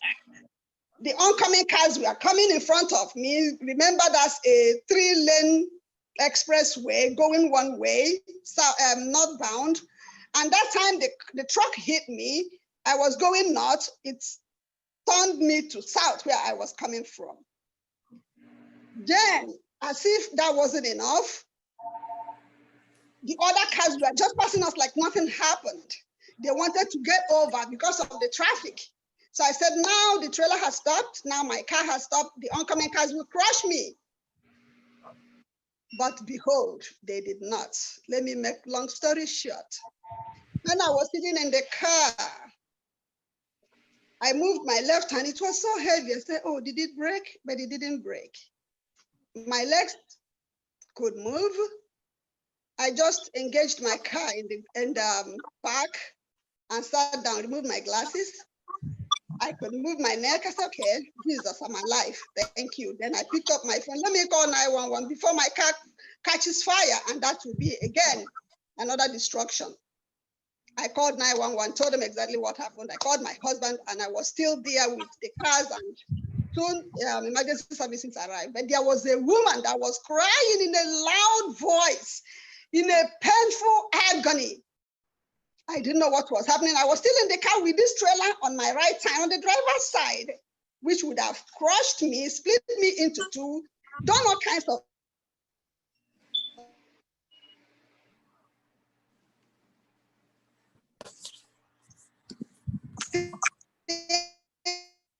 We are losing you.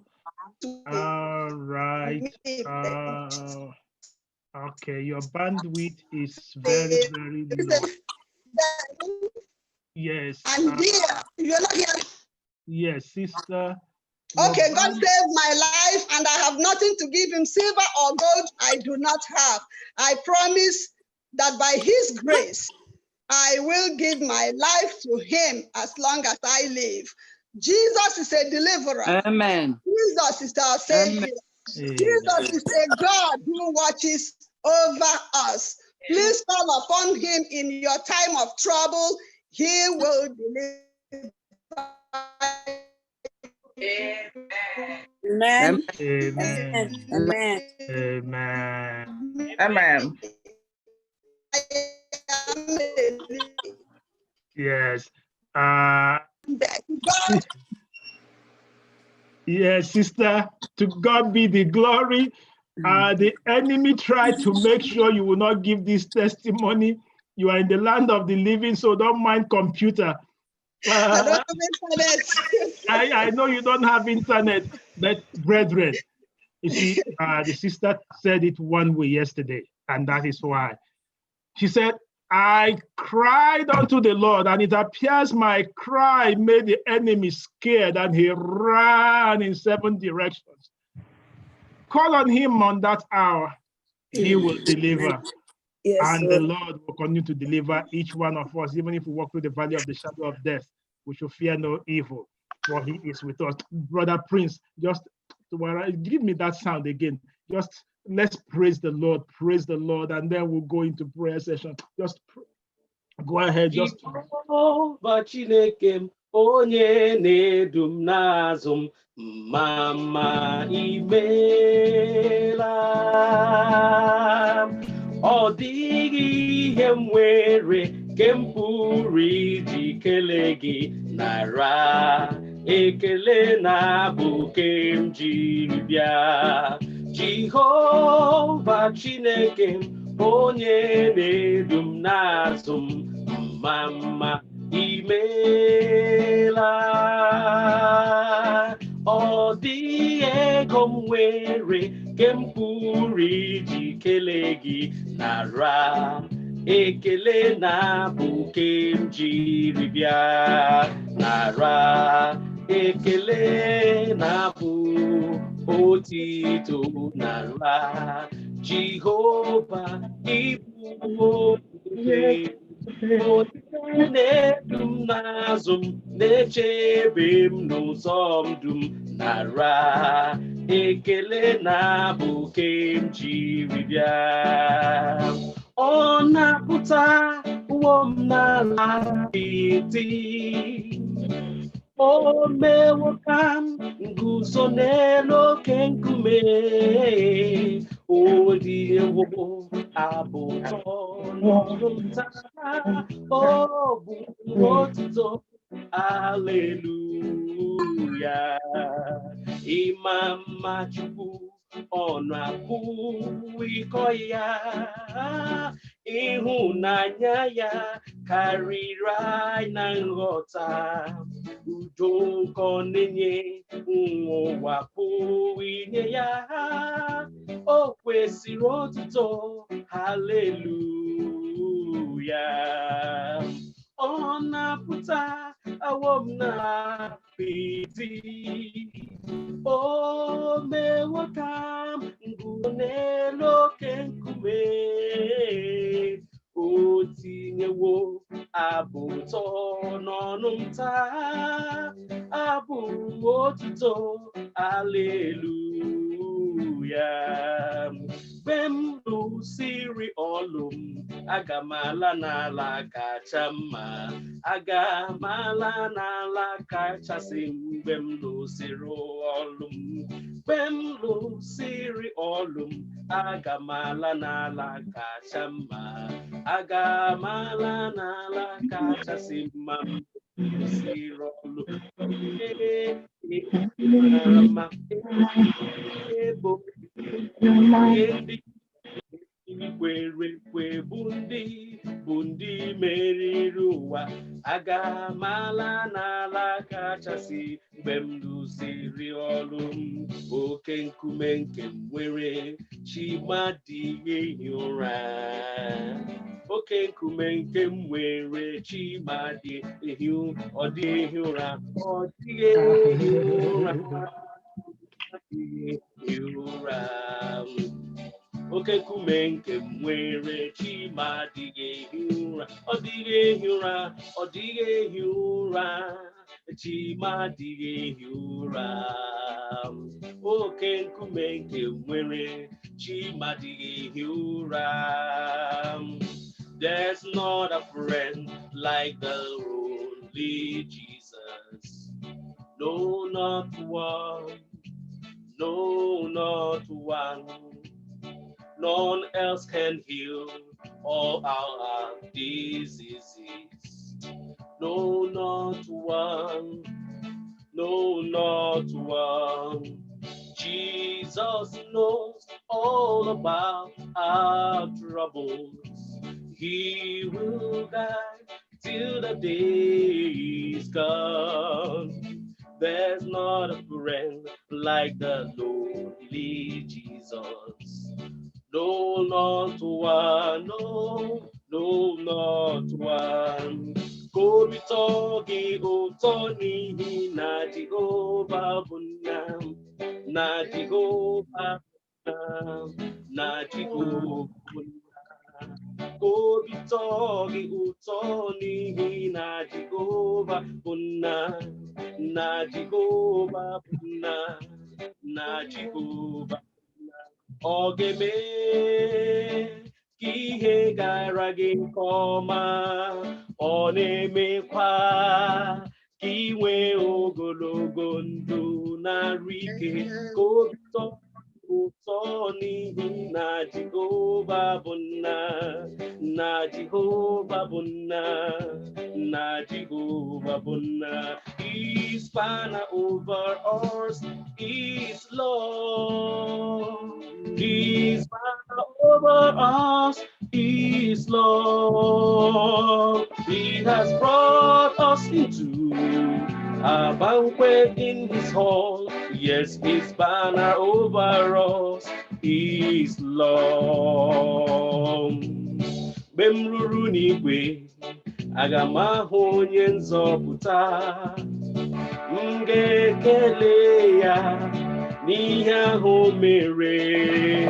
O ziri m ụzọ ndụ na-apụta m mma Jizọs, onye ebere m ga-asị ya mma m ga-asị ya mma m. Aga m ekele ya mma onye nwanyị ime. Aga m asị ya mma onye nwanyị ime la. Mama Jesus, onye ebe aga m asị ya mma, aga m asị ya mma, aga m ekele ya mma, onye nwanyị ime. Aga m asị ya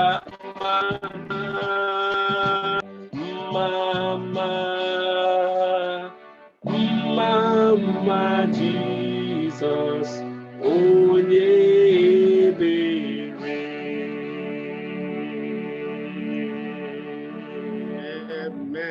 Amen. Because amen, neighbor, amen. Neighbor. Amen. Yes.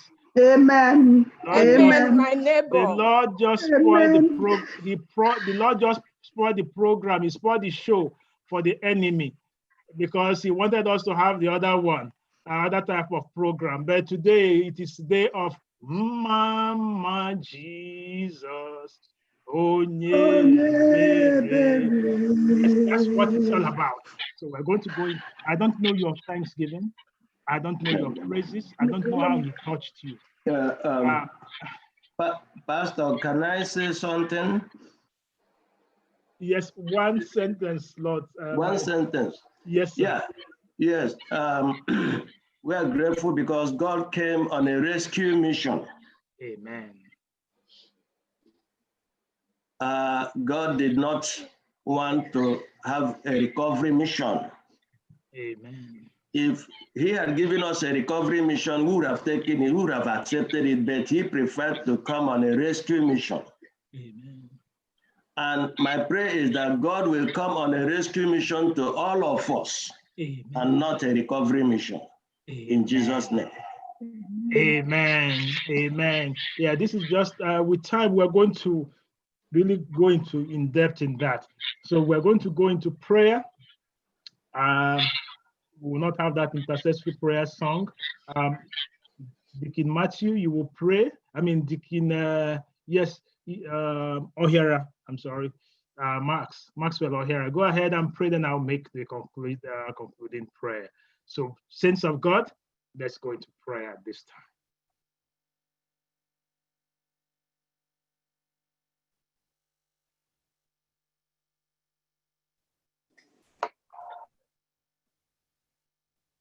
Our most gracious Father in heaven, we are so grateful to you for who you are.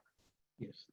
Dear Lord, our mouth and our hearts are filled with joy and praise for the awesome work that you have performed in our life through this week. Yes.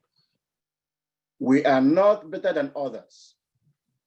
We are not more righteous than others. We are not stronger than others. We are not wealthier than others. But with you, we are strong. Yes. With you, we are wealthy. With you, we are even better than others. Yes. Father Lord, not looking unto our sins, not looking unto who we are, but you still visit us with your grace and mercy and love. Our hearts are filled with joy, and we are singing songs of praise to you this hour. Yes. And the entire life will live. Our sister has said that she has no silver nor gold to give you, but you have come with a grateful heart, asking that you please accept our thanksgiving, our praise, and our worship to you. Amen. There is none like you, mighty everlasting God, because from east to west, north to south, you remain the same. And you have shown us today that, Lord, you are excellent God. Father, our mouth is short of words. We don't know what to say again.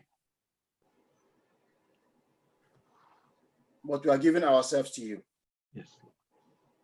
Asking that you please take us, shelter us, protect us, uplift us, dear Lord, and shower your love upon us. Amen. We are not going to ask for anything. We are here only to give you praises today. Yes. Dear Lord, eat our praise. Yes. Eat our worship, for you deserve it. Amen. Yes. Anybody that has anything to ask, keep it aside and start praising God. Amen. That is why we are here. Amen. Because most of us might not be in this Zoom worship today if something terrible has happened to our sister. Yes. She is not better than the one that was crushed. Mm. But Lord, you showed her mercy. Yes. You showed her favor. Yes. Dear Lord, not only her, it is to the entire community. Yes. It is to the entire First Eagle Church. Yes. It is to the entire Ngwa community. Yes. Almighty God, how would have handled this matter at this time? Mighty everlasting God. That is why we are thanking you. Yes. Dear Lord, accept our praise. Please accept. Do not look unto our sins. Do not look unto our sins. We are not in denial. We are all sinners. And we are asking, please, Lord, forgive our sins, forgive us all our shortcomings, and take our praise. Accept and eat, for you deserve it. In Jesus' name. Amen. Heavenly Father, I know that whenever accidents happen, pains come afterwards. Is there any hidden pain in our body? We are asking that you please, God, go out and touch her. Amen. Touch her, mighty everlasting God. Amen. Make her whole. Yes. We shall always come to you with songs of praise and thanksgiving. Yes. As you have done it for her, there are several others who are also in need. Rescue them. Amen. And take the praise. Amen. Dear Lord, is there anybody whose heart is aching at this time? We are here today to give you glory. Amen. Dear Lord, heal our broken heart and take your glory. Amen. Is there anybody who is in need of anything? We are here to give you glory. Yes. Provide such need and take your glory. Amen. Yes. Be with us. Yes, Lord. We are in perilous times. And there's nothing we can do.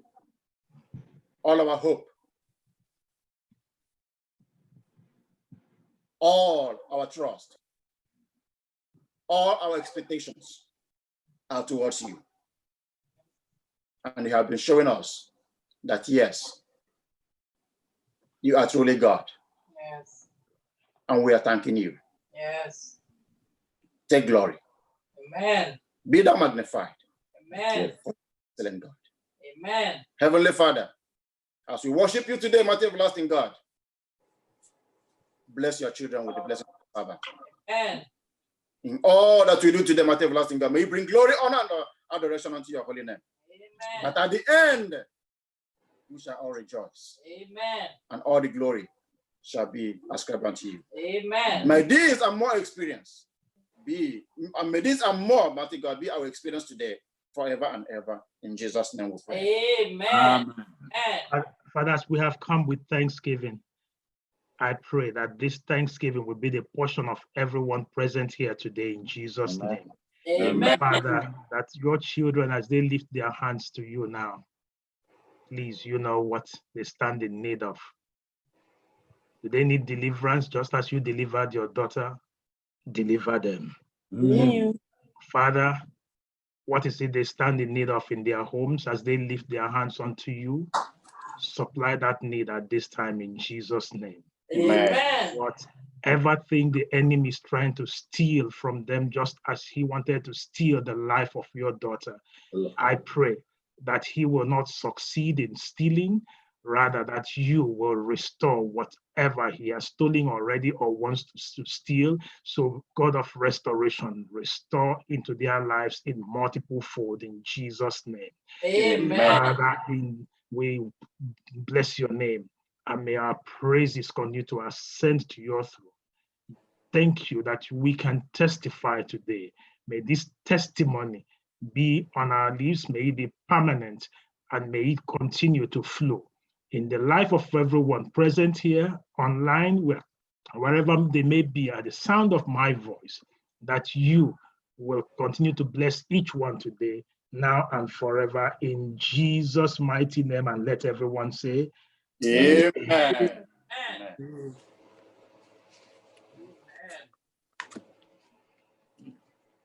This is the time for our tithes and offering. We all know that we all are aware that we have to donate through the Adventist giving or online giving. First of all, a family gave $20 or $200 in appreciation for the work God did for them this week. He came on a rescue mission and he rescued them, and asking that his continuous guidance and protection to be upon them. Amen. Our Bible reading will be taken from the book of 2 Corinthians, chapter 9, from verses 6 to 8. It says, "But this I say, he who sows sparingly will reap sparingly, and he who sows bountifully will reap bountifully. So let each one give as he purposes in the heart, not grudgingly or of necessity. For God loves a cheerful giver, and God is able to make all grace abound toward you, that always having all sufficiently in all things, may have an abundance for every good work." May God bless this reading. Let's pray. Thank you, Father, for allowing us today to be in the land of the living, unmerited. Thank you for our jobs and all your protection. Is there any way or anybody under my voice that doesn't have a job? May thou provide for the individual, Lord. Yes. Despite all that is happening in the world, we still have homes and money to provide food for us, Lord. Yes. As we have given our tithes and offering, Lord, is there any way we have given inappropriately? May thou make it aright. May thou teach us the right way. Come and forgive our sins and have mercy upon us. This is our next prayer this afternoon. In Jesus' name we have prayed. Amen. Amen. Amen. Again,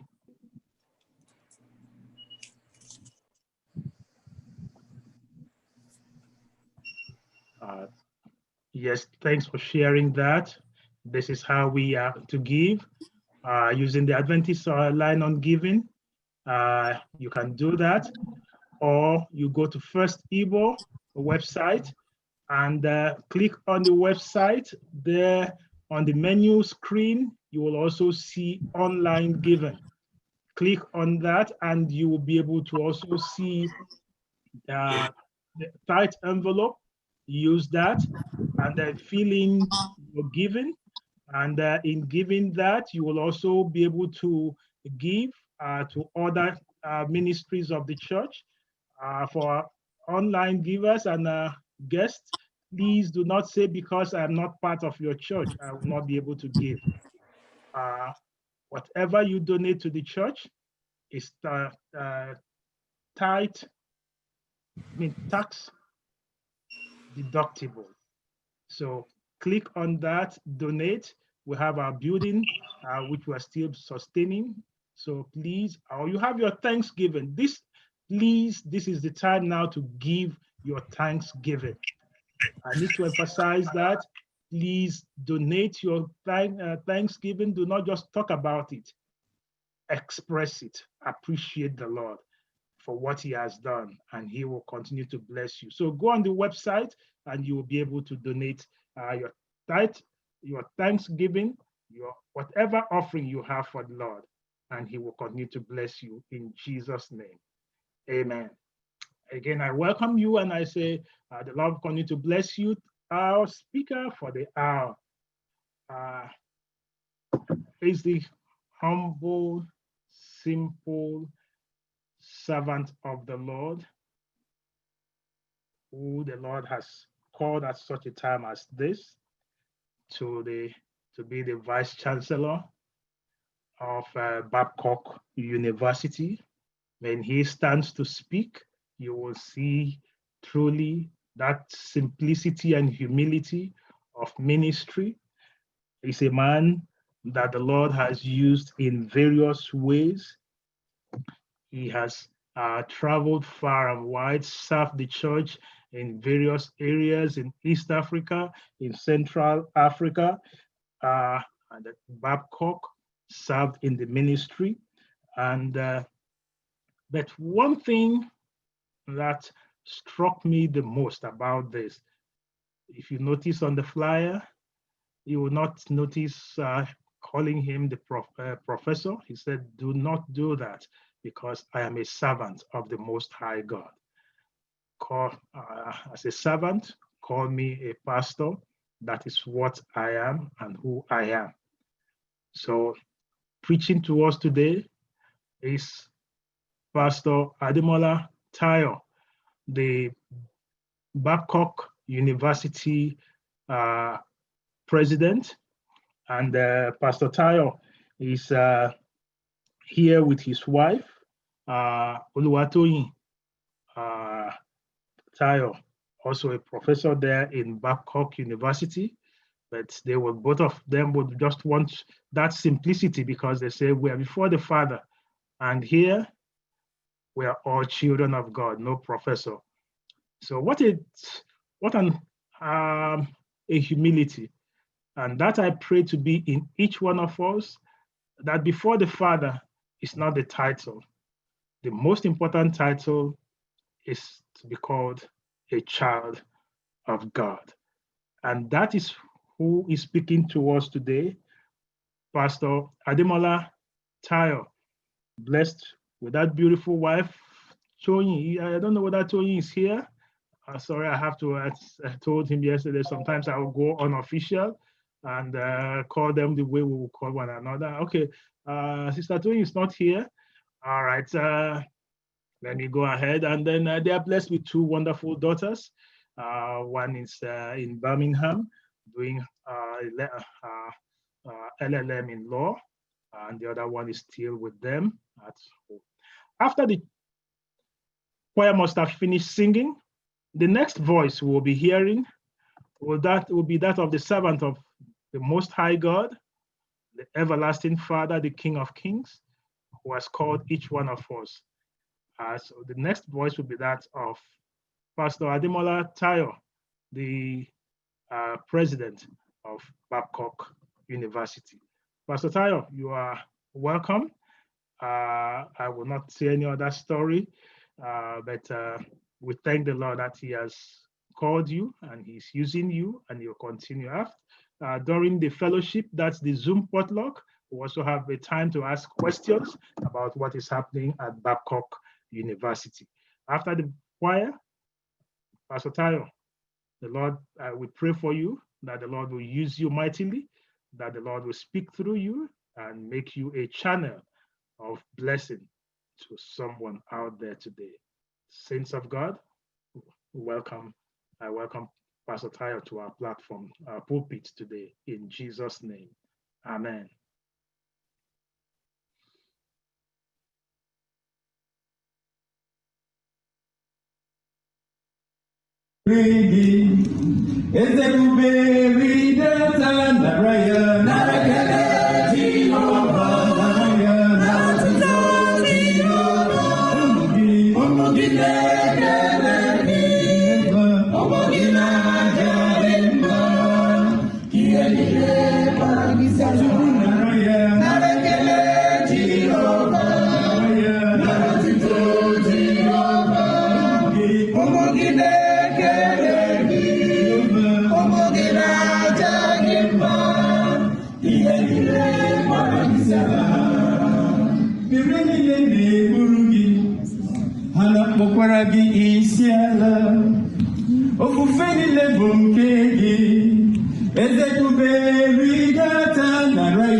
Prof.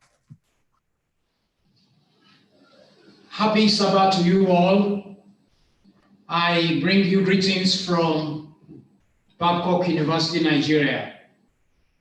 In a very special way, I want to thank my friend, my schoolmate, Pastor Keziron, for extending this invitation to me. As I was listening to the testimony of Sister Victoria Nwogugu, I was moved to tears. Our God is a great God. Our God is a good God. He is in charge of this universe. Despite also many things that are happening which makes our hearts to wonder, is God dead? I wish to say he's still fully in control. And as we give our life to him, he is going to be in charge of our lives and is going to order things in his will. This morning or this afternoon, it's already afternoon there, I wish to share with you a story that is found in all synoptic gospel of the Bible, the account of the rich young ruler. This account appears in all the synoptic gospels simply because it touches a sensitive chord in most human hearts. And that is why the title of my message this afternoon is Holding Nothing, the Secret of Having Everything. If I could put it another way, unmet expectation. Ladies and gentlemen, this afternoon, this rich young ruler, which you can find the account in the book of Mark, in the book of Matthew, in the book of Luke, his story tells a sensitive chord in most human hearts. On one hand, we cannot but extol the virtue of this young ruler, while on the other hand, we mourn his failure.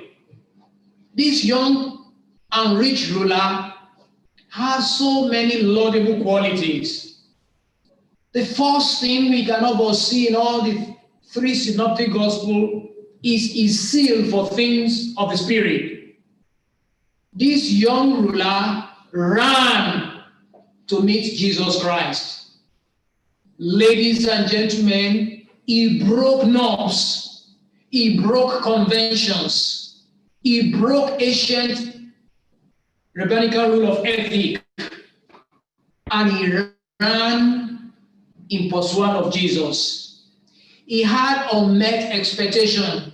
He wanted something loftier. He wanted something more noble. He wanted something more fulfilling. He wanted something that would give him fulfillment. Despite the fact that he was rich, despite the fact that he was young, he still wanted something more that would give him fulfillment.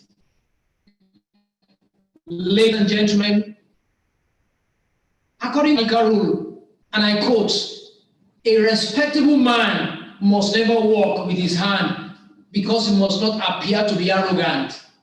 He must not swagger lest he appear effeminate. He must not run in public so as not to appear silly. And he must not squall, so not appearing to be annoyed. He must look downwards, put his hand in his pocket, walk in a dignified manner, as if he were praying and walk with purpose, as if he was on his way to an important event. But this young ruler threw away all civilities, he threw away all norms, he threw away all conventions, and he ran. Not minding whether he will fall, not minding whether other rich colleagues will see him running. A rich man that's supposed not to run in the public, he ran. That speaks volume of his yearning, his unmet expectation, his eagerness in order to meet with Jesus Christ. Ladies and gentlemen, apart from this young ruler was very humble. According to the Gospel of Luke, he was a man with aristocratic connection. He was politically and economically connected. As a matter of fact, he was a ruler in the synagogue, a member of the highest council, a magistrate, maybe the youngest even in the bench. He combined a person, a ruler suggests that he man of outstanding gifts and recognized exceptional promise in the society. Yet the Bible said, apart from the fact that he ran to meet with Jesus, the Bible said he knelt down in veneration. He knelt down with utmost respect. Ladies and gentlemen, we are found of so many accounts in the scriptures of rich people like Nicodemus, because they did not want to appear to be sort of, he came in the cover of the night to meet with Jesus. But this young ruler, because of his unmet expectation, because of what he was eager and yearning to learn from Jesus Christ, he was so humble to run to meet with Jesus. He was so humble to kneel down before Jesus Christ. A young man, ladies and gentlemen, with great intention, but he didn't have the wisdom to prioritize his need. Ladies and gentlemen, just everyone who had come to Jesus in Synoptic Gospel knelt before Jesus. Ladies and gentlemen, the leper knelt before Jesus, asking to be healed. Jairus, whose daughter was dying, knelt before Jesus. The woman with the issue of blood knelt before Jesus. This rich young ruler also knelt before Jesus. He was looking for a spiritual guide. Without that, he has had so many famous and eminent teachers, rabbis, yet compare with all of them, Jesus seemed to be genuinely better. He was more balanced, more sincere, certainly happier, and he was desirous of meeting with Jesus Christ. Jesus has what the young man desires, the moral strength and peace of mind and soul. So he ran to Jesus. He knelt before Jesus Christ. And out of breath, he knelt before him and addressed him as good teacher.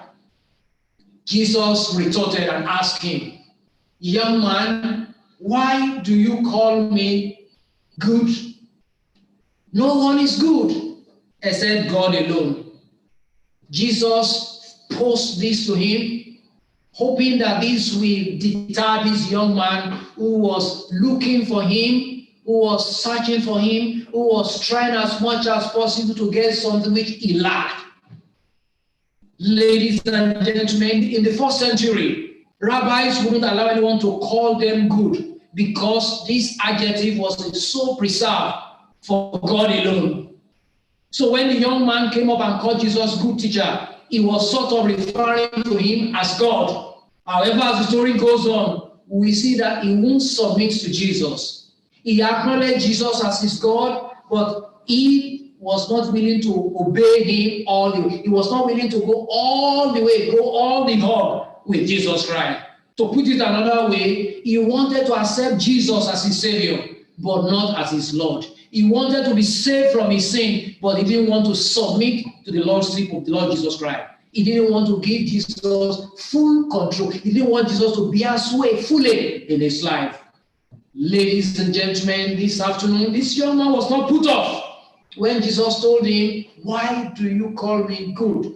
He wasn't put off because there was an unmet expectation in him. He was looking for something nobler. He was looking for something satisfying. This reminds me of what Augustine Hippo said. He said, God made man for himself, and without which man cannot find any satisfaction. There is a God-shaped hole in every human heart, which only God can fill. We may be rich, like the rich young ruler, we may have all the money, but if that God is not filling that shape in our hearts, we will try everything without finding satisfaction, just like this rich young ruler. He wasn't put off. He came to ask a question, and he asked, what must I do to inherit eternal life? The young ruler has been educated well, and he asked the question in such a very, very wonderful way. There are two words in that simple phrase, what must I do? Inherit. Do inherit. That seems to be opposite each other. Ladies and gentlemen, he chooses his word, which means he believes that salvation is the free gift of God, which can only be inherited. You cannot do anything. You only accept what God has done in salvation of the world. Jesus had already done everything what needed to be done about our sin. He he had done when he sacrificed his life on the cross, paying the debt we owe, taking our sin upon himself. So the only thing we can do is to lay our lives down at his feet and accept his gift of forgiveness. So the young man had it right when he said to inherit eternal life. But there was a mixture of theology. There are a lot of problems with that word because the word Jew also infer righteousness by works. Inheritance is free gift that you inherit, but to do is righteousness by works. So this young man had it mixed up. He asked, what must I do to inherit the eternal life? This young man's question hangs in the air, waiting to be answered. Jesus realizes where his real problem lies. Jesus begins to reiterate the central theme of the scripture to this young man. He chooses from the commandments, some which refer to human relationship. And he told him, rich young man, you know the scriptures. Undoubtedly, you know the commandment by heart because you are a rich young ruler. You have been raised in the temple. You are a rabbi. Do not commit adultery. Do not murder. Do not steal. Do not give false testimony. Honor your father and your mother. And then you have eternal life. The young man considered himself to be a practicing believer. And he was disappointed with Jesus' answer. There seemed to be nothing new in his teaching. And it was an unmet expectation. This seems to be nothing new in this teaching. Jesus, this cannot be the formula for peace and serenity. In a very different tone of voice, he answered, all these I have kept since I was a boy. I already know that what the world would be a better place if everyone obeyed the commandment. What did I need to do again to fill the emptiness inside me? Even though I try to practice my beliefs, I take my religious life seriously. I obey the law the best I can. I go to church. I pay my tithe. I try to pray regularly. Yet I am dissatisfied. I feel the need for something more. I cannot find fulfillment in what I do. I feel hollow in my heart. I do lack something. I have an unmet expectation. What is it, Jesus, that I need? Ladies and gentlemen, the intelligent young man, heir to great fortune, is obviously dissatisfied. He possesses many things, but he cannot seem to find happiness and peace of mind. His wealth could not give him security in this life, but without fulfillment, peace, and lasting joy. The young ruler felt smug and self-complacent. He had every wrong notion of the demand of the law of liberty. And he said, I have been doing these things since I was born. It's like saying, I am an ordained minister of the gospel. I'm a vegetarian. I eat tofu every time. I do not kill. I do not murder. So he looked at himself and he felt, I've kept all the commandments. What else do I need? Ladies and gentlemen, we are like this young ruler. Many a times when we see other people, we compare ourselves and we stand as akimbo, like the Pharisee in the temple, and look down. I pay my tithe, I fast weekly, and we feel and we congratulate ourselves. I must submit this afternoon, ladies and gentlemen. If we are given 1 trillion years, we cannot meet the demands of the law of God in our own strength. When you look at the sin of omission, so the mere fact that you ought to go to the temple of God or you go to the streets in New York, wherever you find yourself, to share the gospel of Christ, for the mere fact that you do not do what you are expected to do is already a sin of omission. What about sin of commission? What about lustful look? As you open your laptop, you see a woman in the bikini and you lust after her. Ladies and gentlemen, who among us can say, I can stand, I can beat my chest, I've fulfilled all the commandments of God? As we know that the commandment of God is the transcript of God's character. The character of God, the law of God is best measured by the character of God. Who can say, I attain with my character, attain that of God Almighty? Failure to evangelize is a sin. Slandering with mouth is a sin of murder. So the law exposes our sin. We see ourselves as we truly are. And having seen the problem, we then look for the solution in Jesus Christ. So this young ruler felt, yes, I've kept all the commandments. What a fallacy. Ladies and gentlemen, he said, I have kept these commandments right from my youth. Jesus sees much promise in the young man. He cannot but fall in love with him, measuring his words carefully. Jesus says, as he would to each of us listening to my voice this afternoon, you still lack something. You still have unmet expectation. He looked straight into the eyes of this young ruler. This young ruler who ran. This young ruler who knelt down. This young ruler with a burning desire for something noble, something loftier. Jesus looked straight into his heart. And he said, you lack something.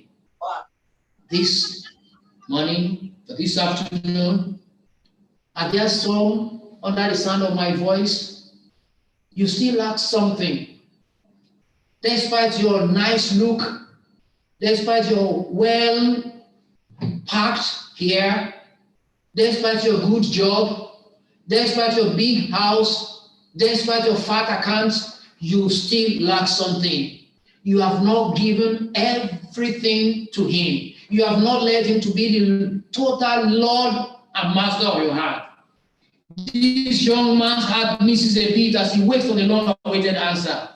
His mind searches frankly for that one thing. I can imagine him thinking and thinking, what is it that this man wants to tell me?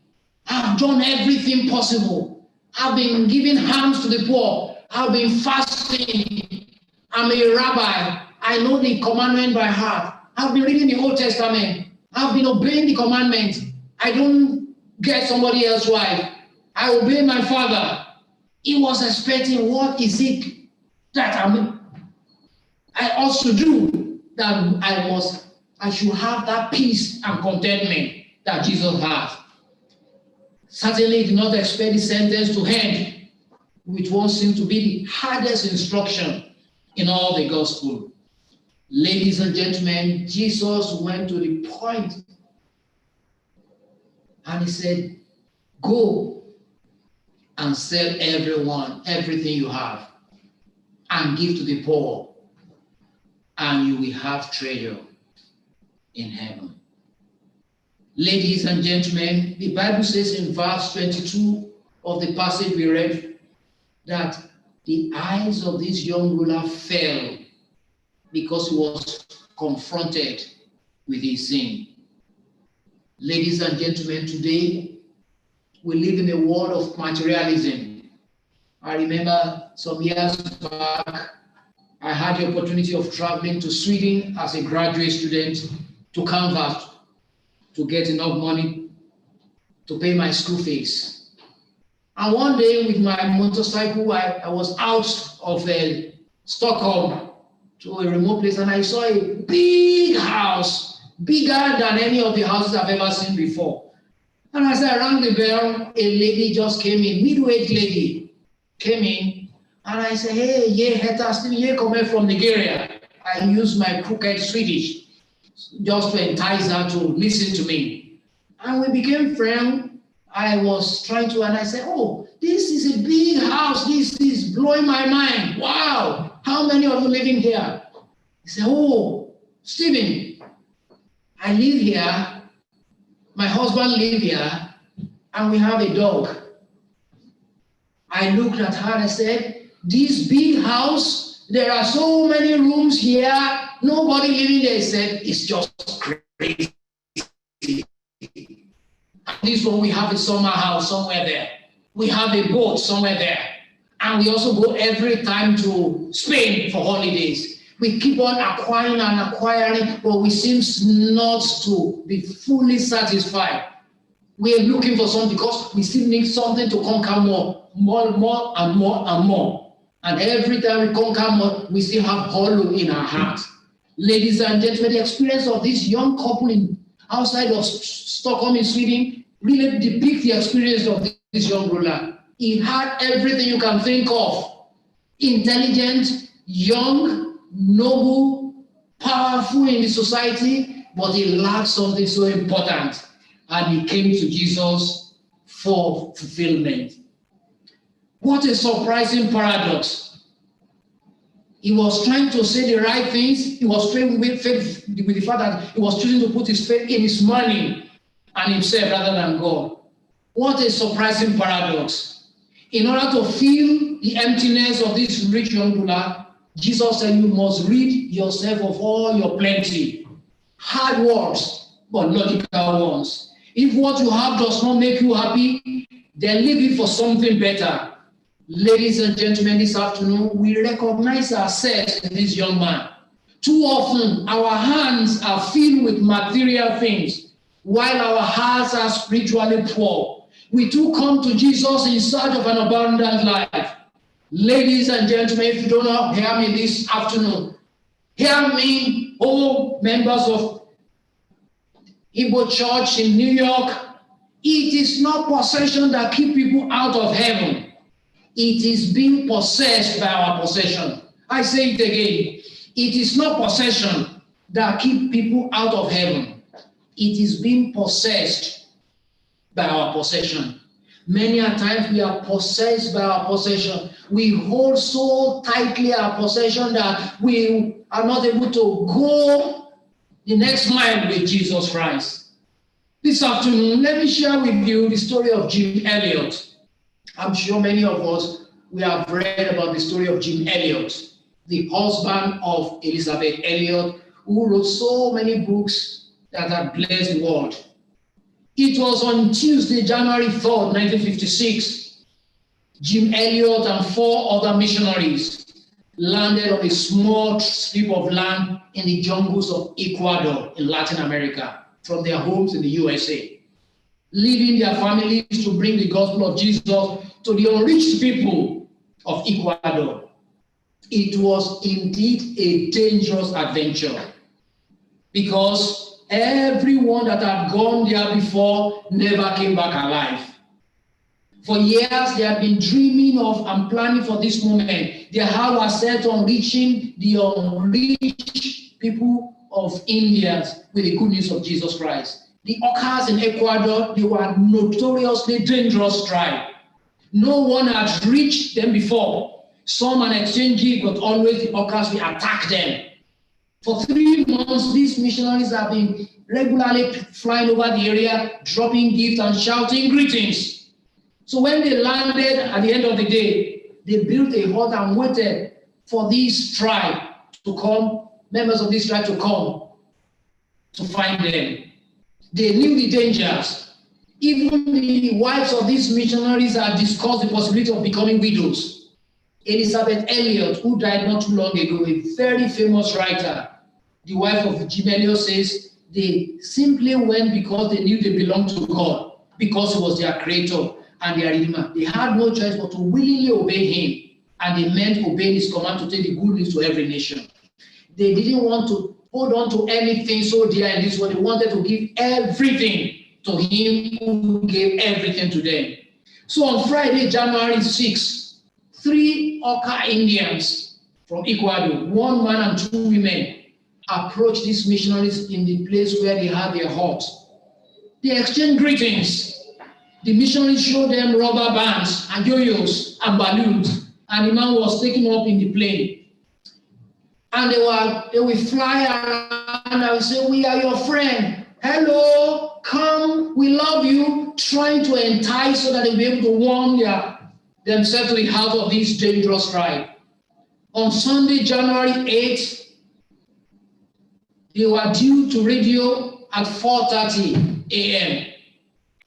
to their counterparts in the US. There was silence. When no message came, a plane was sent on a rescue mission, only to discover that 4 of the bodies were recovered. All of them marched to death. The 5th one was never found. They were ambushed and they were killed. All 5 were martyred for the sake of Christ, All were married, ladies and gentlemen. 4 were young fathers. 1 wife was pregnant. A 3-year-old was had to tell the crying baby, never you mind. When we get to heaven, I will show you which of them was your father. Jim Elliot once said, and I want you to see it on the screen, he is no fool who gives what he cannot keep to gain what he cannot lose. He is no fool who gives what he cannot keep to gain what he cannot lose. Jim Elliot has seen through life of consumerism. He has seen the emptiness of all this world offers. He has realized the far greater value of the new creation that God promises. He gave everything to him who gave him everything. Ladies and gentlemen, this afternoon, you cannot accept what is being given to you unless you let go of what you already have. The only way money makes any of us happy is when we give it away. I want to come again. The only way when money makes any of us happy is when we give it away. The happiest people on earth are people that are generous giver.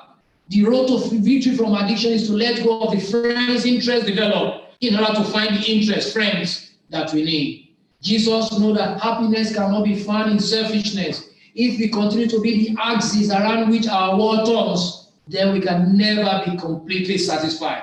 We will always lack the essential. We always have unmet expectation. Love of self never leads anywhere. The I can never be satisfied. Only God and Him alone can satisfy the thirst and the hunger of human heart. He is the only one that can meet our needs. If we really want to be sure of eternity, we must allow Him full control of our lives.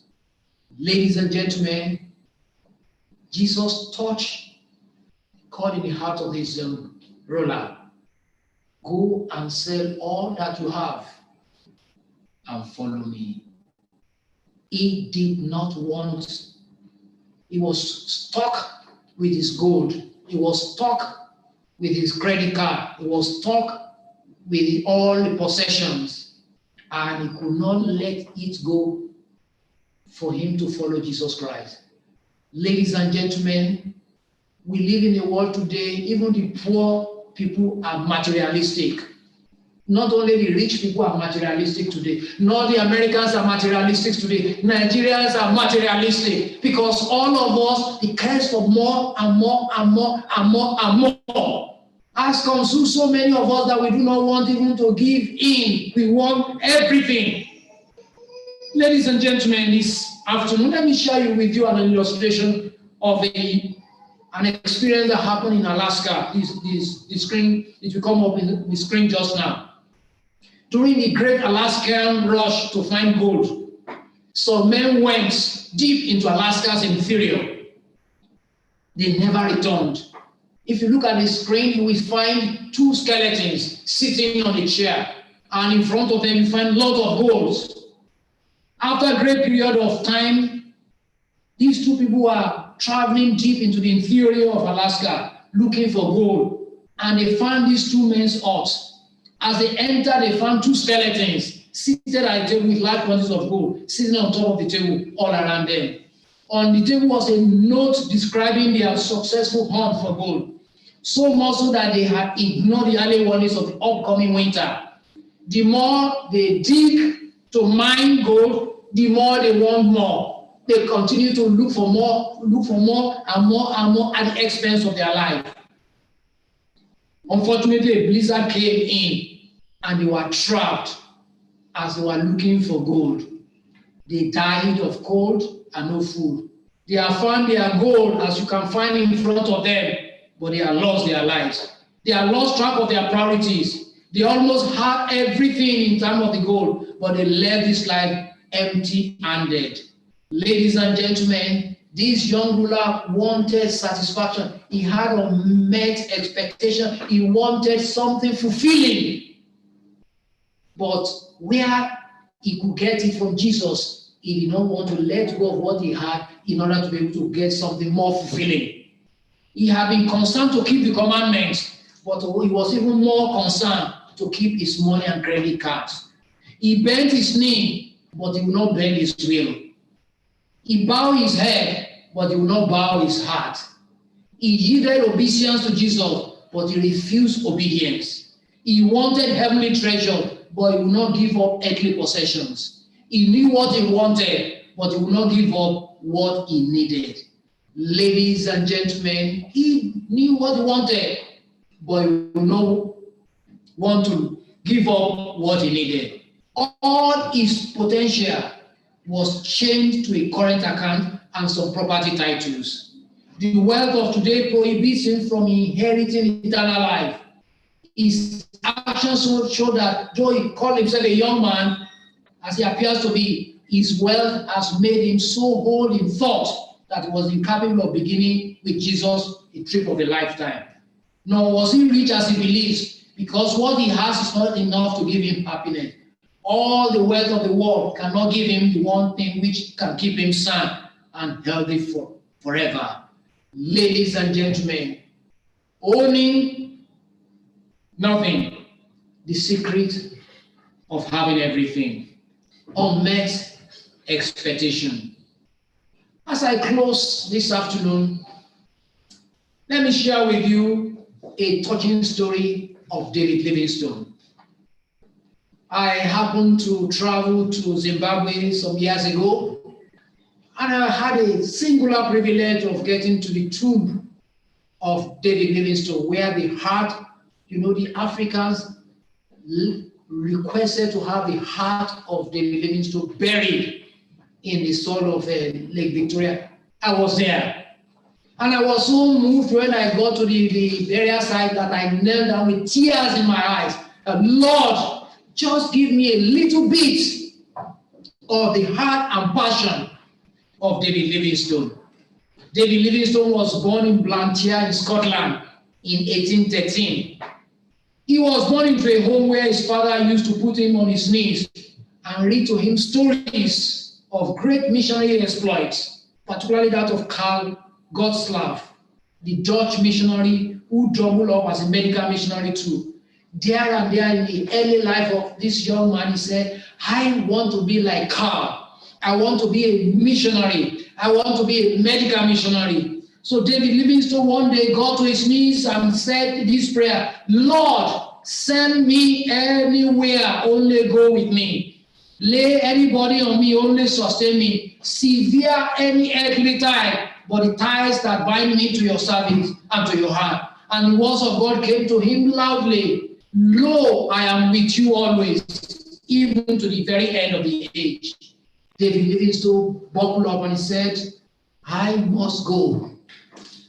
I was opportune to be in the advisory of the education advisory of the General Conference during this week, where presidents of all our universities all around the globe, we had a meeting via Zoom. And it was placed before us the strategic initiative of the General Conference for this new quinquennium. I will go. And my mind went to this story of David Livingstone. He said, I will go. And he left the comfort of Scotland and went to the interior of Africa, in the jungle of Africa, going into the hinterlands, where there are snakes, where there are vipers, where there are dangerous tribes, where there are so many difficult things. At a time where there are no ports, no postal system, no internet, no anything, mosquito-infested area. And I was going with the wife, going and going and going. It got to a time that finally his wife and his young family couldn't keep up with the difficulties on this expenditure. And his wife and his young family couldn't keep up. So some of the children were dying out of sickness in the jungle of Africa and disease. So he said to his wife, Mary, why don't you take these children of ours back to Scotland? This is a difficult and dangerous terrain. Mary, I will see you shortly and spend some time with you. It's too dangerous for us to go on with these small children here. So Mary, David Livingstone sent his dear wife Mary back home to Scotland. And ladies and gentlemen, it took 5 good years before he could set his eyes upon his wife and his children. And when he came back to Scotland after 5 years, the wife hardly recognized him, because at one stage in his jungle travels, going to preach, he walked into a branch of a tree that had completely blinded him in one eye and marred the other. His face had been burned under the African sun to a crisp of leather, and his skin, which had not been pigmented for it, had been roasted to the point that his body could not take it any longer. His face was marred and scarred, and his eye blinded. And at one time, he had been attacked by a lion that had torn one of his shoulders apart. He miraculously escaped the lion. Now she saw her husband hobbling after 5 years with a marred face and disfigured physical countenance. And Mary looked at the wife, at the husband, and said, "Oh, my husband gave all for the master he loved." But that wasn't the end of the story. Hours before he arrived in Scotland, the father was buried. David Livingstone wept because he had longed to tell his dad first-hand stories, what the father had told him third-hand when he was young. And after a little time in Scotland, David Livingstone went back to his wife one day, and he said, "Mary, Mary, the haunting specter of the smoke of 1,000 villages in the jungle of Africa is still burning in my heart. We need to go back to Africa. Many people need to know the Lord. I will go." Mary said, "This is too difficult for me to go with you now because of these children that are still young. Loving husband, you can go. When our children are old enough, I will join you again." So David packed everything and he left the comfort of Scotland back again to the jungle of Africa. You can understand why I felt so moved when I got to his tomb in Zimbabwe some years back. So he set off his lonely journey again to preach to the African people who was so much within his heart. He gave everything so that he might be able to follow Jesus Christ. Finally, after a long time, Mary joined him in Africa. And unfortunately, the day Mary set her foot on African soil, she contracted a disease they are so dreaded she will contract. The very day she set foot on Africa, she got that disease. And a few days later, David Livingstone had the unfortunate incidents of burying her dear wife, the source of this consolation at the heart of Africa. As Mary was lowered into the soil of the African earth, an eyewitness said David Livingstone knelt beside the grave, weeping his heart out, and people overheard him praying, "My Jesus, my King, my life, my all. And again, I consecrate my life to thee. I shall place no value on anything I possess or anything I may do except in relation to thy kingdom and to thy service." David, at the funeral of the wife, recommitted, consecrated her life totally to the cause of Christ.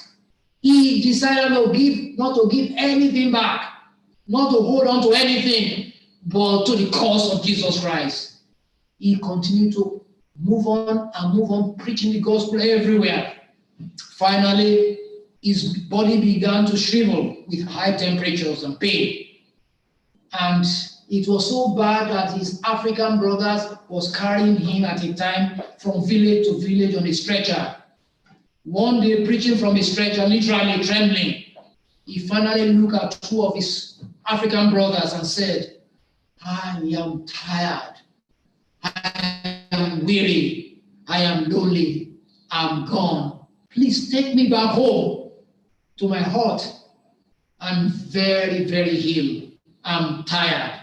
I need some sleep." So they carried David Livingstone. While still carrying him back, he was telling of the good news of the Lord of Jesus Christ. They brought him back to his home and were about to lay him on his bed. And he said, no, please, no, please. Please help me on my knees. I need to intercede for my African brothers. I need to pray. Livingstone buckled down to his knees by the side of his bed, clasped his hand, and he began to pray intercessory prayer.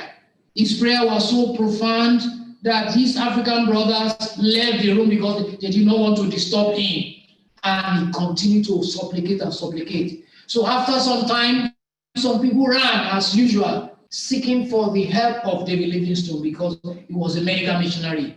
So the young Africans that were his companion went to the room and still saw him clap his hand in a prayerful posture.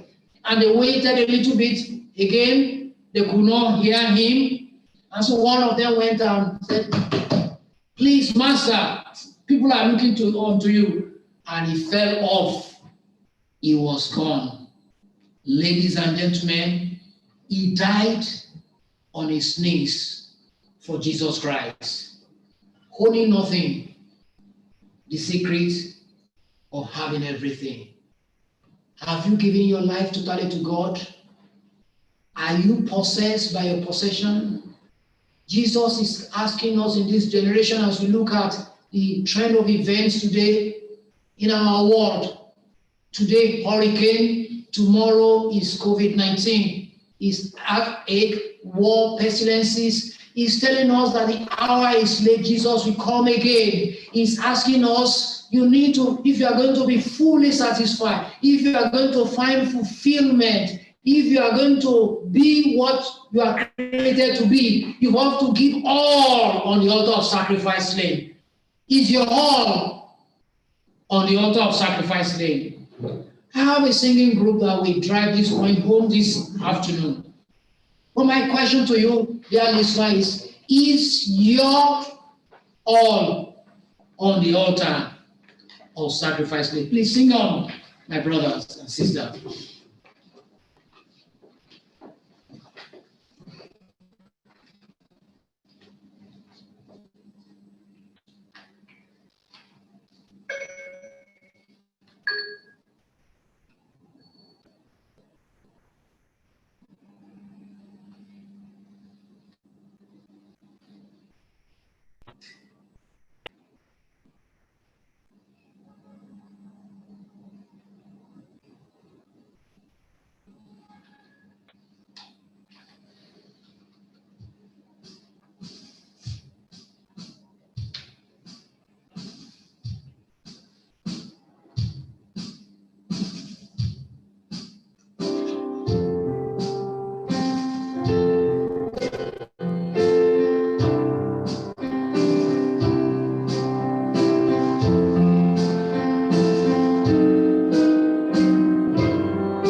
Peace and content.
is the sweet in your body and soul.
We want to thank the Lord for that song.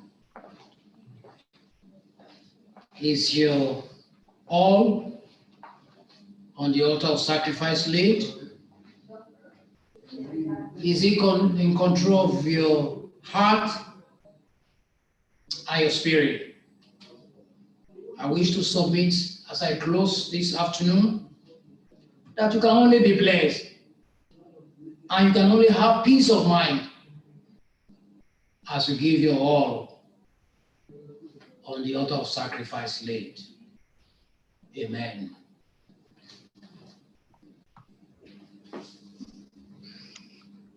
Amen. We thank the Lord for this powerful, timely, God-sent message and his messenger. Professor Tyler, we thank the Lord for this message and for the power in it. Are you possessed by your possession? Who is in control of you?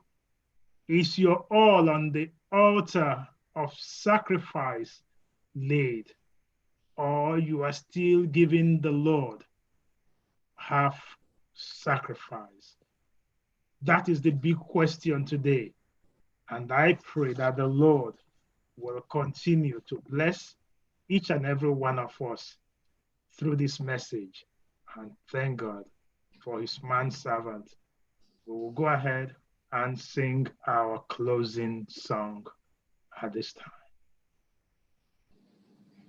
He was taken from SDA Hymnal 322. Nothing between my soul and the Savior, not of this world's delusive dream. I have renounced all sinful pleasure. Jesus is mine, yes, not in between. Not in between my soul and the so that his blessed face may be seen, not in preventing the least of his favor. Keep the way clear, let not in between,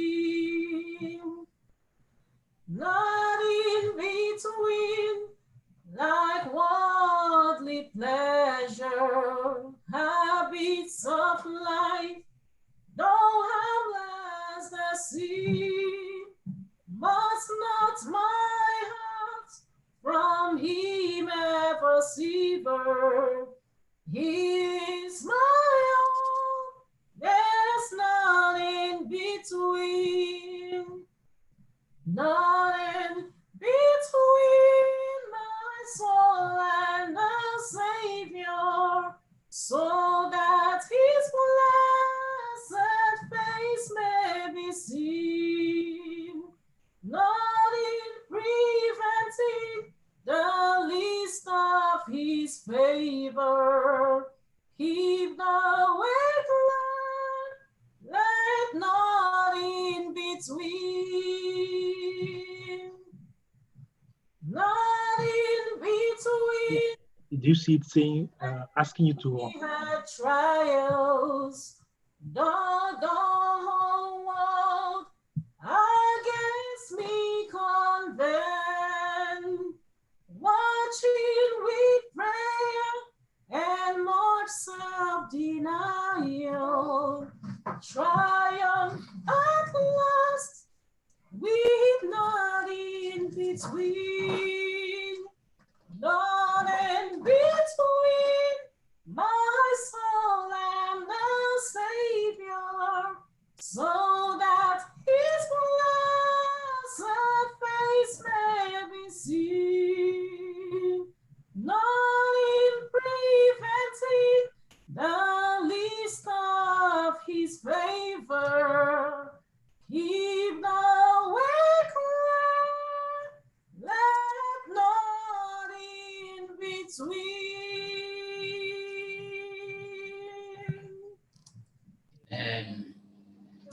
Let us pray. Our Father and our God, we thank you very much for speaking to us this day. We must admit and confess that our story has been like the story of this rich young ruler. Many a times we have hugged so closely to ourselves, our material possessions, our position, so much so that we are not able to walk with you the life journey of life. Father, it's a truism that unless we sell everything we have and follow you, we cannot have true and lasting peace in this world and joy and bliss in the heaven to come. So today, I pray for all that under the sound of my voice, it shall be well with you. The Lord will give you freedom from all those things that entangle you and entangle me from giving our life to Christ. That our experience will be like that of Jim Elliot, will be like that of David Livingstone, will be like David, will be like Paul, when he said, I am crucified with Christ. Nevertheless I live, but not I, but Christ that liveth in me. The God of heaven will be ready to spend and be spent for Jesus Christ. We will give our all unto him. We will lay everything on the altar of sacrifice laid. This day, O God, our heart goes to our brothers and sisters that are mourning, not only in this church, but all over, as a result of COVID-19 pandemic. Is our prayer today, Lord, that the Lord will turn your sadness to joy. The Lord will give you reason to smile again. The word the cankerworm has eaten, the Lord will replace bountifully. Today we want to rejoice with our dear sister Mwogugu and the entire family for your miraculous deliverance. We pray, dear Lord, that the Lord will continue to protect you and we use you as a point of contact to all members of this church. It shall be well with every one of us. Thank you for reaching out to us today. For all our listeners all over the world, I pray that with the grace of our Lord Jesus Christ, the love of God, and the sweet abiding fellowship of the Holy Spirit rest upon each and every one of us during this closing scene of the world history and help us to totally give our life to Him who gave up everything for us. In Jesus' name we have prayed. Amen. I will follow thee, my Savior, wherever my Lord be. Where thou goest, I will follow.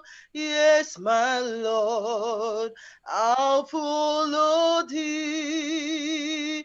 I will follow thee, my Savior, thou didst shed thy blood for me, and all men should forsake thee. By thy grace I'll follow thee. I will follow thee, my Savior, thou didst shed thy blood for me, and all men should forsake thee.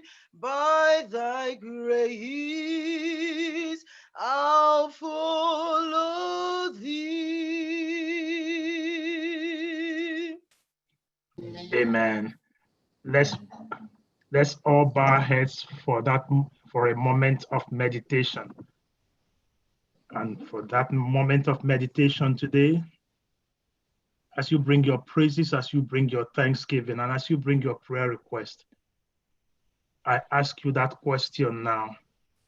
What is that possession that is possessing you, that is standing in your way and the Lord? Today, lay one. I say, Lord, look at this possession that is possessing me. I want to surrender this possession to you today. Help me to get rid of this possession so that I can follow you unconditionally and unreservedly. Lay that possession now to the Lord and ask Him to take that possession and give you the heavenly peace. Talk to the Lord at this time.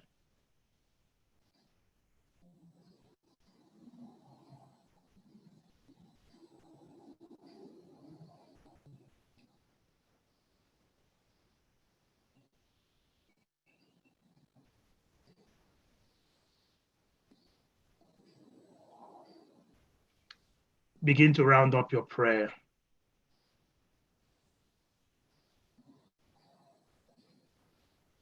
Father, as your children have laid this possession to you, take that from them and give unto them the heavenly blessing, the heavenly strength. Let your joy be their strength as they go from here now to face the untried week, that they will not lack because they have surrendered this possession. Rather, they will be rich and abundantly blessed. So, saints of God, go full of the riches of the blessings. Rejoice. Again, he says, rejoice evermore. So go forth, believing that the joy of the Lord will be your strength now and forever. In Jesus' name. Amen. The Lord bless each and every one of us as we go with the joy of the Lord. Our Zoom fellowship today will be in 2-3 parts. we will have the time to fellowship with our guest, Professor Ademola Tayo and Professor Oluwatoyin Tayo, the wonderful wife of Professor Tayo. Yes, we'll be able to hear from them what is going on at Babcock, and then we'll turn over to our July celebrants. We haven't been able to celebrate them. So today we will celebrate them. I know you will say, Pastor, we're in August. Don't worry. I have a special one for them. Then they will come back. I see all my guests from every part, those on Zoom, and then I recognize all the ones on YouTube and Facebook. And please, before we go into that, remember, subscribe to our YouTube channel. And I pray the Lord to bless you. And then also remember the board members at 7 o'clock we'll meet today. So Professor Tayo and Tony, Professor Tony, yes, welcome. Tell us a little bit. You have been at Babcock now for the VC for how many years now? Tell us what the Lord is doing. I know He has called you at such a time as this. You're welcome. Yeah, thank you very much. We have been in Babcock for about 20 years now. Though in between we had to be out on foreign mission. I was in Kenya, University of Eastern Africa, Kenya, as a visiting professor in 2006, 2007. At that time, my wife had a postdoctoral fellowship with the World Academy of Science in China. So we were away for 1 year outside Babcock. And 2011 too, I had the opportunity of being called to serve as the interim president of our university in Cameroon for about 2 years. So out of the 20 years we've been here, about 3 years we've been out of the campus. So the Lord has been good to us in Babcock.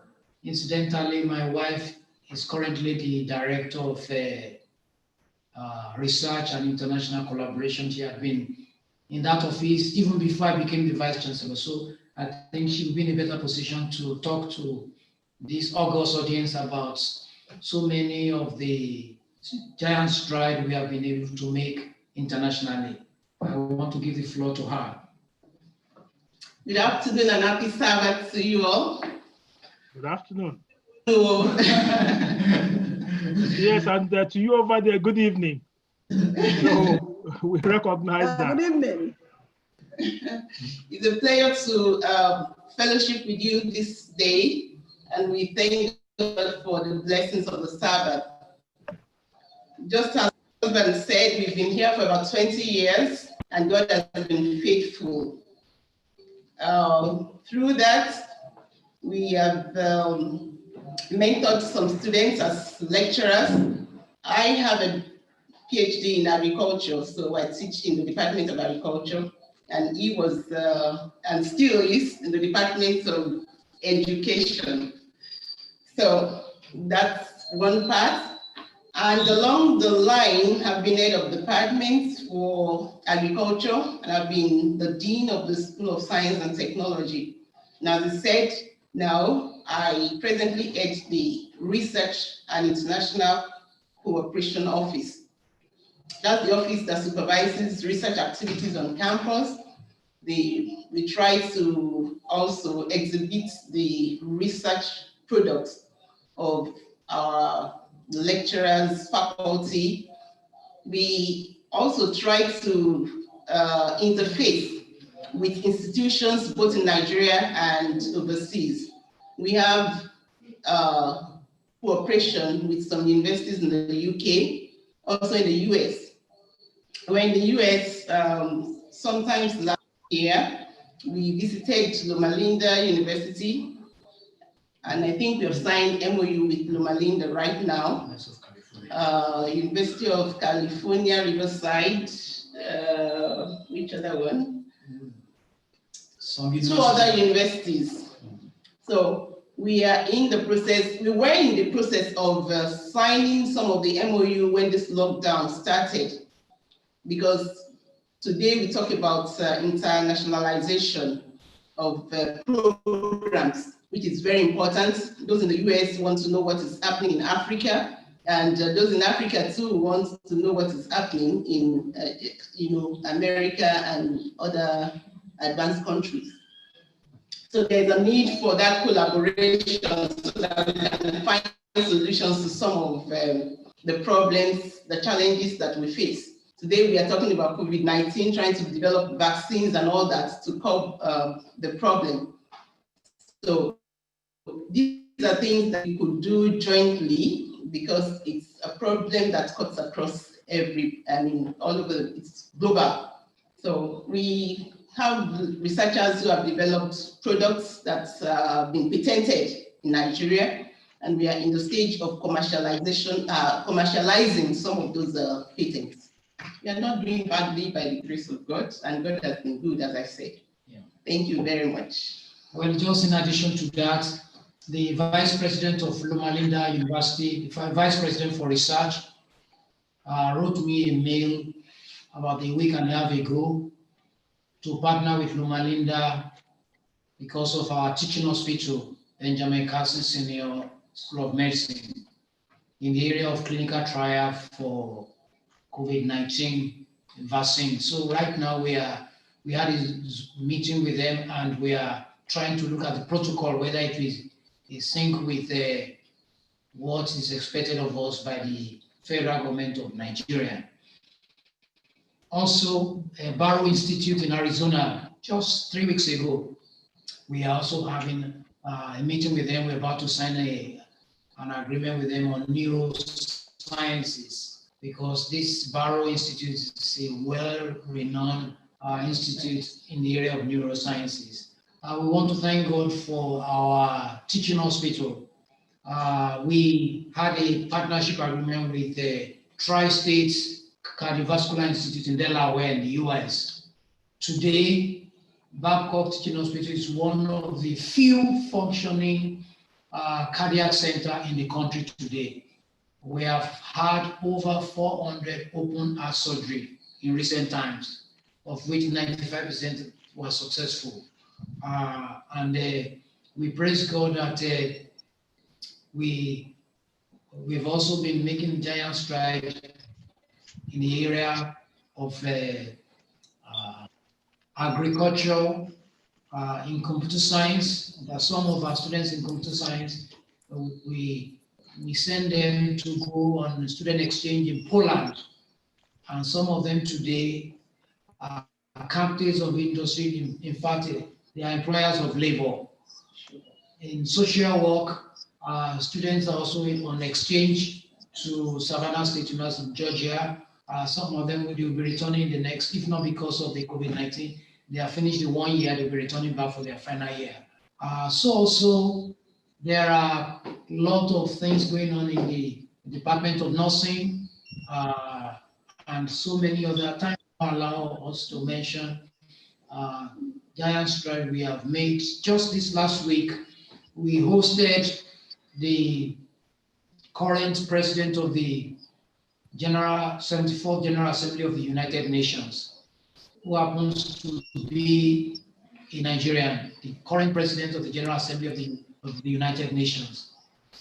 We hosted him because we always run the Babcock International Model United Nations, where we had about 30 countries on virtually in presence online just about 3 days ago. So today I can say that Babcock is an household,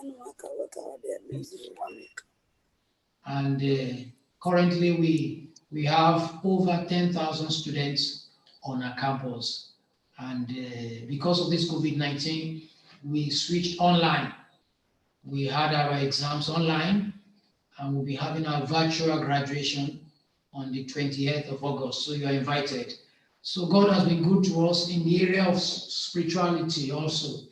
We have been very intentional. This administration has been very intentional, because we believe that the ethos, Adventist ethos, must not be lost on this campus. And that is the greatest challenge which you need to pray for Babcock for.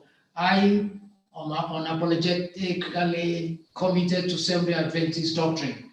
And anywhere I go, I believe that Pentecostalism should not be halfway on our campus. So because of that, we are investing heavily on chaplains. As I talk to you now, we have nothing less than 15 chaplains on our campus that are paid by the university, so that we have chaplains that minister to our students in the hostel, chaplains that minister to patients in the hospital, chaplains that minister to the staff too, because of the fact that we have a preponderance number of students that are non-Adventists. We have over 80% of our students are non-Adventists, and that poses a challenge because if care is not taken, we may not be able to maintain the Adventist ethos of campus. That's why we are so intentional today to make sure that we have quite a number of pastors on campus. We have up to 40 ordained pastors on campus today. When you call those in theology department and those places that are ministering to our students, it's a challenge, but it's also an opportunity because we have a mission field of having well over 8,000 students who are coming from who is who in this country. I can tell you that if you want to reach Buhari today, we can reach him through our students because many of them are from the top echelon families in this country. We have children of senators, children of ministers. Just pray for us so that Clearance. Because our vision is that these students will be converted on our soil. They will be missionary to their parents, to the governor, to the senators, where they will be missionaries. And in no good distant future, we have Adventists manning critical positions in the whole country. That's our mission. And we want you to join us in prayer for that. Then let me pause there. Perhaps there may be some other question. Thank you very much. Yes, thank you so much for the elaboration. I know that questions will be coming, but you hit some words that are of importance in the present time. You've used the word commercialization of some of the things that you do, but let me take you on that of the collaboration with Loma Linda as regards the development of a vaccine for COVID-19. Is that in the pipeline? You want to talk a little bit more before I take you on this thing? I know people here have questions, so just everything within 10 minutes will be out of here. Yes, just a little bit more of this of collaboration with Loma Linda. Well, I think last year I was in Loma Linda with a couple of faculty. I had a personal meeting with the president of Loma Linda and also another meeting with the vice president on research. So just about 2 weeks ago, the vice president for research wrote me that there was a commercial, an industry that wants to have clinical trial, and they want to not only limit it to the US, but they also want to have a reach in Africa. So he wrote to find out whether Babcock is better positioned to have the clinical trial at our teaching hospital. And already we are talking right now. We are still on the talking stage because we want to know the protocols that will be involved so that we will not run foul of the stipulations of the federal government of Nigeria.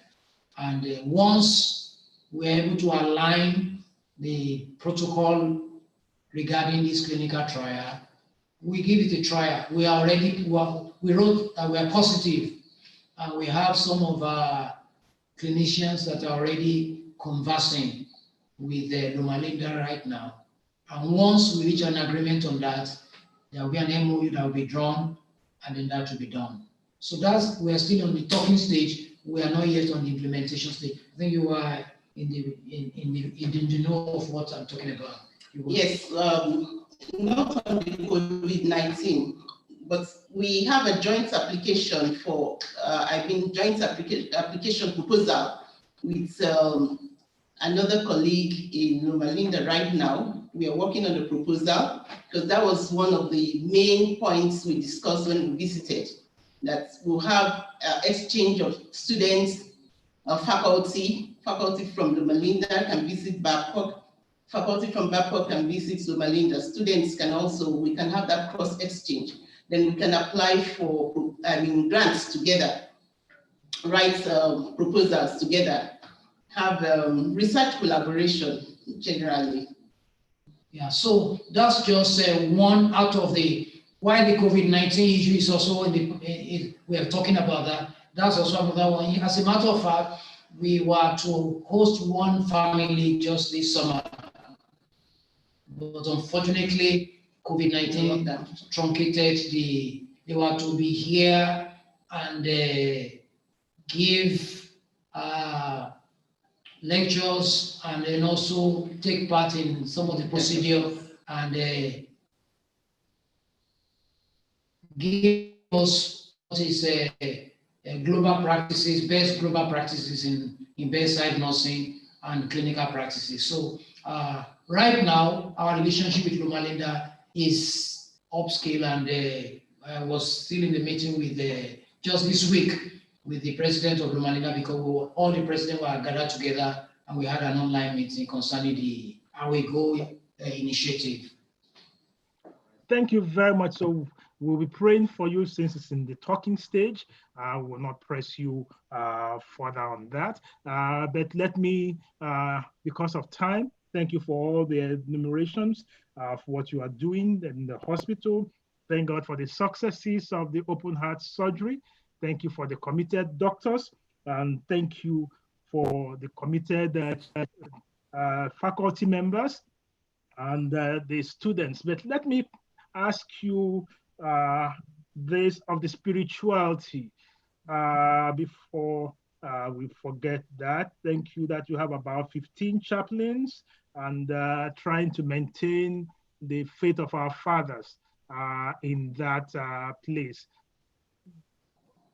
Cultism, how is it? Because I know that is a challenge in Nigerian university. Do you have a challenge with that? And how is that? Thank you very much. I must say, because it's always good at this forum to lay everything there and to be truthful, because God is watching us. It's a challenge because Babcock is located equidistant to about 6 universities. University of Ibadan to Babcock is just 1 hour or 1.5 hours drive. Federal University of Agriculture, Abeokuta, is just about 45 minutes drive. University of Lagos, if the traffic is okay, it's 1.5 hours.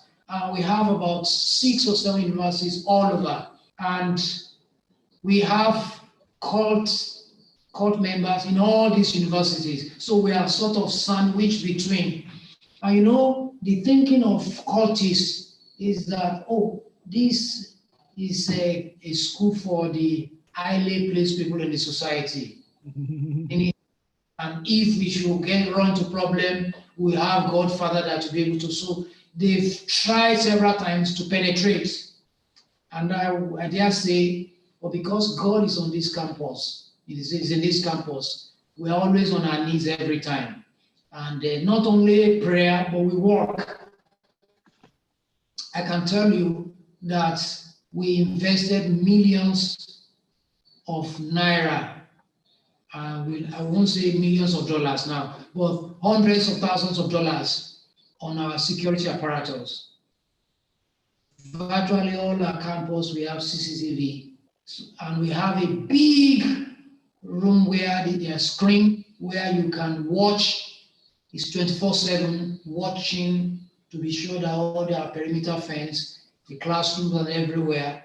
We invest in security. Some of them are in mufti, and by the grace of God, coupled with prayer and counseling, we have a very varied student support services that gives lot of education about the danger of cultism. And I dare say, by God's grace, we have not had any major challenge of the cult. They've tried, but the Lord has not allowed that to happen. And that is why I can say that God has been so good to Babcock that since 1999, we happen to be one of the pioneers of this institution when Babcock came to birth in 1999. We have not lost a day. When students come in as freshmen, when at the point of matriculation, we tell them the day and the hour they will graduate. And we have maintained that over the years, except this year. We ought to do our graduation, our convocation ceremony on June 7th, but COVID-19, almighty COVID-19 disrupted our plans, and we had to shift it. But by God's grace, we are going to have it. Apart from this year, we have been having our graduation first Sunday of every June. So we have not lost a single day since 1999, which is unprecedented in Nigeria educational landscape. I want to thank God for it. So thank you very, very much for that. I know that was putting you on the spot. I know that was a very sensitive question, but as we speak on that, I know it's also a question of interest to the people. I will not accept, maybe I'll just take one or two questions quickly and then move on to this thing, but I must also acknowledge the presence of Professor and Professor Mrs. James Kayode Makinde. Yes, they are right here. So I will not also go informal. I will still remain formal. Professor and Mrs. Makinde, you are welcome. So I won't call you the other name in public. But just know you're welcome to. Just as I won't call Professor Tayo the other name in public. Yes.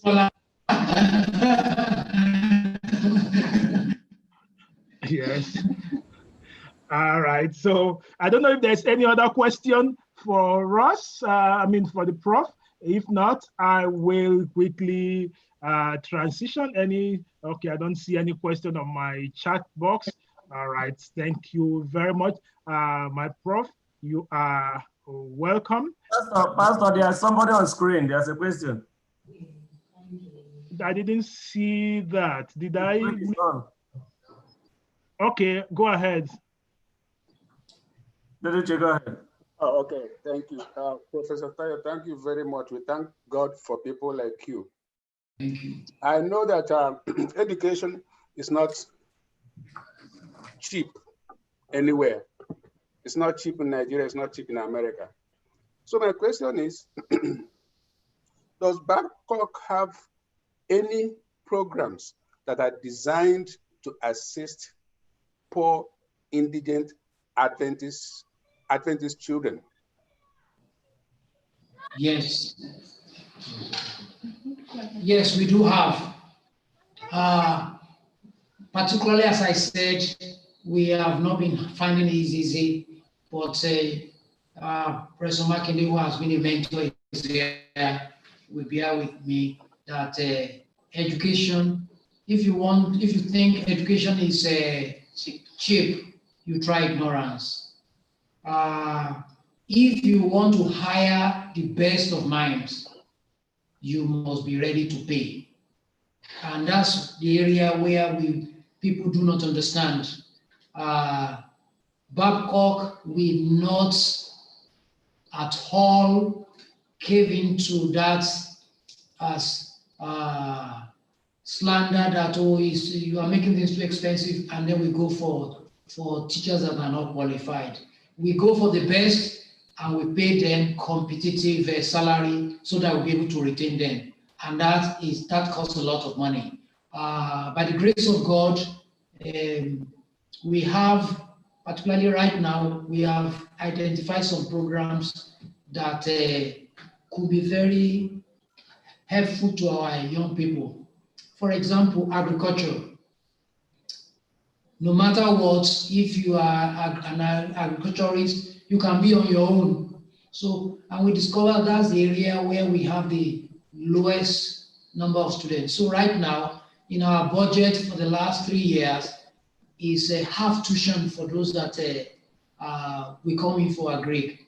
And the thing just changed overnight. Today now we have almost 100 people coming into agri, where we have only 2 or 3 before. And out of this, we discovered that quite a number of them, they are Adventists from a very poor background. So when the tuition is halved and they live in the community, we now have surge of people coming into our Greek now. Education, which is also not patronized, is also half of the tuition they pay. We also have what is called heritage bursary, which is about 160,000 naira for all Adventists. And that has been a way of attracting students to come and join us on our campus. So we also have a work study program for students. There are also a special package for workers.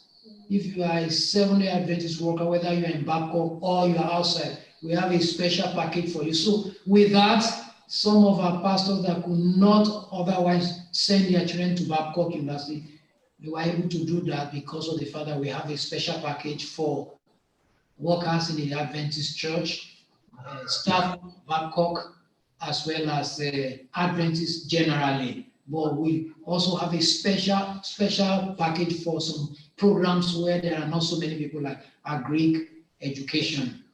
So we have some packages. That's just to tell you what we are trying to do here in that regard. There's also opportunity for work study, just as you mentioned. You can come in, work, and earn some money. And then we encourage canvassing, like he was sharing during the sermon, that he canvassed several years in Sweden. 10 years, 10 summers. So there's the opportunity to go and canvass as well.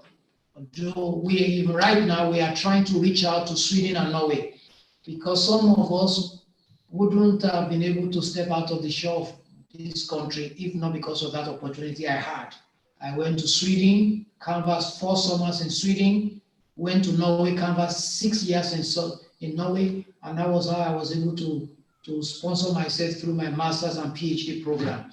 So right now we've been trying to reach out to Sweden and Norway because that opportunity was messed up by some students.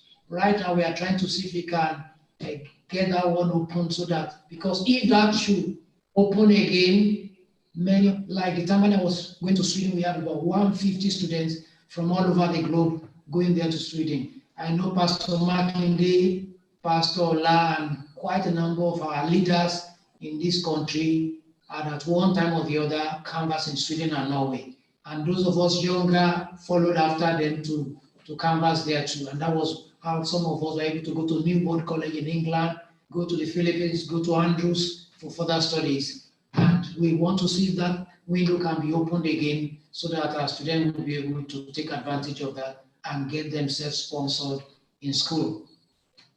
So what you're saying invariably is that you are cognizant of that some of our Adventist people and others are not all that buoyant enough to go through, but the school is making room so that everyone can benefit from this. Yes. There is a question here, and that will be the last one, which I also had for you.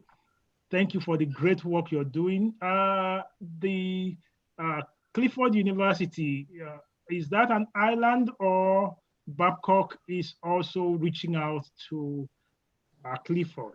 I know that's a pertinent question here. What, you want to throw a little light on that? That is a very good question. I strongly believe in one thing, and this administration, we believe that the more, the merrier.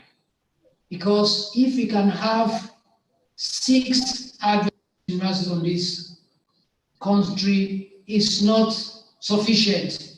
Because when you look at the number of people that are looking for institutions of higher learning, and I believe that the more we try to make it better, the more the name of God will be glorified in this country. As I told you, where Babcock is going, only God knows. As soon as you step into the airports, just mention that you are in Babcock, people know. They may not know Seventh-day Adventists, but through Babcock, so many people know Babcock University, and so many people know Seventh-day Adventist Church today. And I believe the same thing could happen at Clifford, at Adeleke University, and many other universities that will be coming also in the north. Babcock have been trying to work right from inception with Clifford. I am a member of the Governing Council of Clifford as I talk to you. Many of the principal officers and teachers there are currently, they were seconded to there from Babcock University. And I can also say, with every sense of humility, the just concluded. YouTube. Okay, thanks. Okay, go ahead. Okay, go ahead. We've also tried as much as possible to, I remember some years ago, to give some soft loan to, it's a special arrangement, which I will not want to, but it's about the worth of about 100 million naira at the time when the university was finding it very, very difficult. So I strongly believe we're in it together. The success of Clifford is success of Babcock, because the issue is, if Clifford should have problem, they will trace it to Seventh-day Adventist Church, and it's going to also have a backlash on every one of us. So we support Babcock, we support Clifford, and we keep on supporting Clifford. As a matter of fact, what we also did was to bring Clifford VC and the Bossa to always be in the Governing Council of Babcock University, so that they can also understudy, see how things are done, so that with that, we will be able to share ideas and share best practices. And I want to say, almost on a weekly basis, myself and my former boss, the current VC of Clifford, Professor Olwe, we exchange correspondences. This is how we do it, particularly now that recruitment and enrollment is just about to, we share ideas on how we can move the two institutions forward. So Babcock is not an island. We work together, and by God's grace, Babcock will rise, Clifford will rise, Adeleke University will rise for the good and for the betterment of the church in Nigeria, and to the glory of the Almighty God.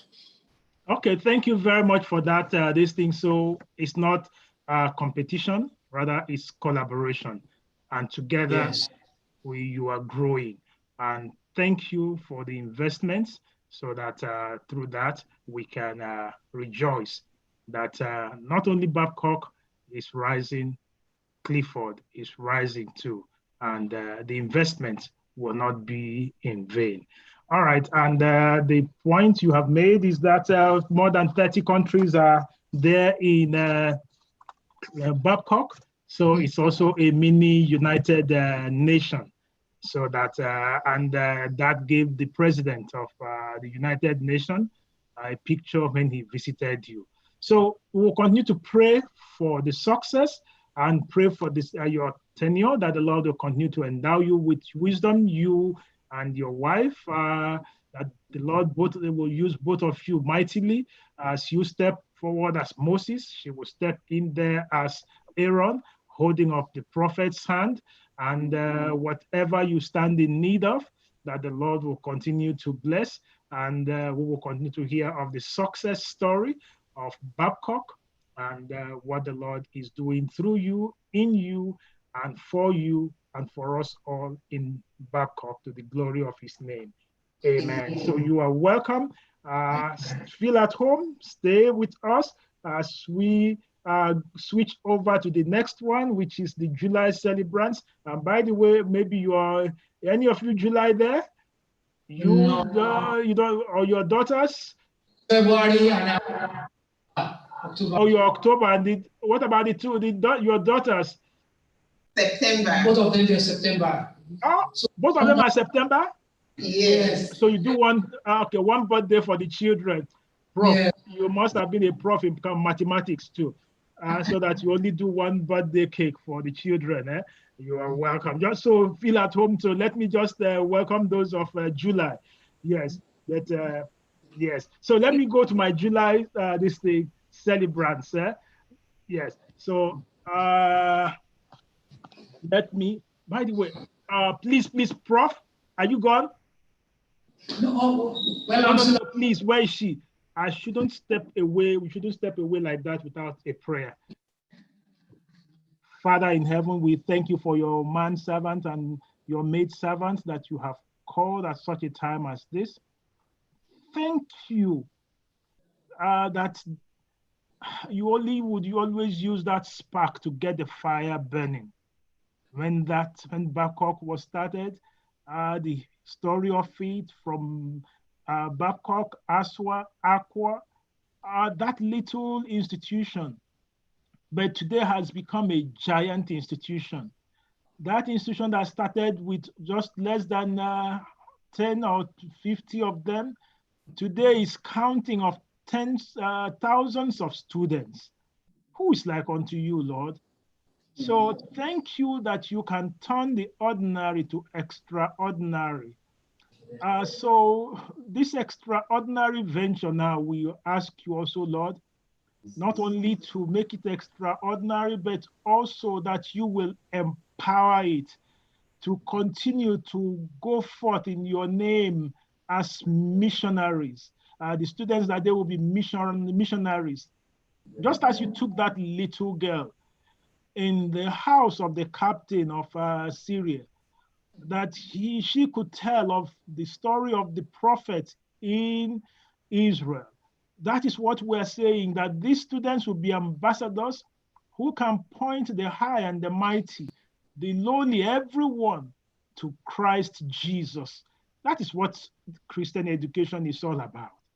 So thank you. So look again, we rededicate your manservant, Professor Ademola Tayo, and his lovely wife, Professor Oluwatoyin Tayo, that you will now use them mightily to the glory and to the honor of your name. So abide with them, speak to them in dream, in vision, whichever way, and Lord, give them listening ears. May they not in any way put self before you. Rather, may they surrender to you, to be blessed, to be used to the glory of your name. Again, bless them, bless Babcock, bless Clifford, bless every one of us. Keep us faithful, keep us striving, keep us holding on to you, the author and finisher of our faith. In Jesus' name we have prayed. Amen. Thank you very much. Go with God. To thank you very much for the privilege to minister. I want to say whatever is happening in Babcock, I always say let's give God the glory, because he's just using humble instruments like us, and it's not by any of us but Almighty God. And I want to acknowledge in a very special way those that are before us.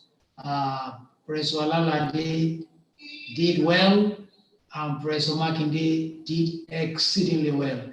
He has been following me everywhere. I preached in Maryland last month, and to my surprise, I just met him on the Zoom also, and he has been a backbone for this administration. The Lord will continue to bless you. So continue to pray for Babcock, but not only Babcock. Let's continue to pray also for Clifford. I believe the Lord will help Clifford. I see beyond today the challenges, the little challenges we have there today. God is going to be glorified as Clifford will also move up and become a force to reckon with in our country. And let's also remember Adeleke University too. The Lord has been using Adeleke. Thank you very much, and God bless you all. Thank Thank you so much, and God bless you. To still be around. Yes, please be around. And by the way, Demo, now I can call you. Let's go the unofficial way. Demo, Emeka, no one Benyo. Emeka Ukebu is on the line too, Benyo. He's hiding his face. Yes, but you're more than welcome, eh? Thank you. Yes, God bless you. All right. To my July birthday celebrants, let me quickly go through that. Daddy Dio, where are you?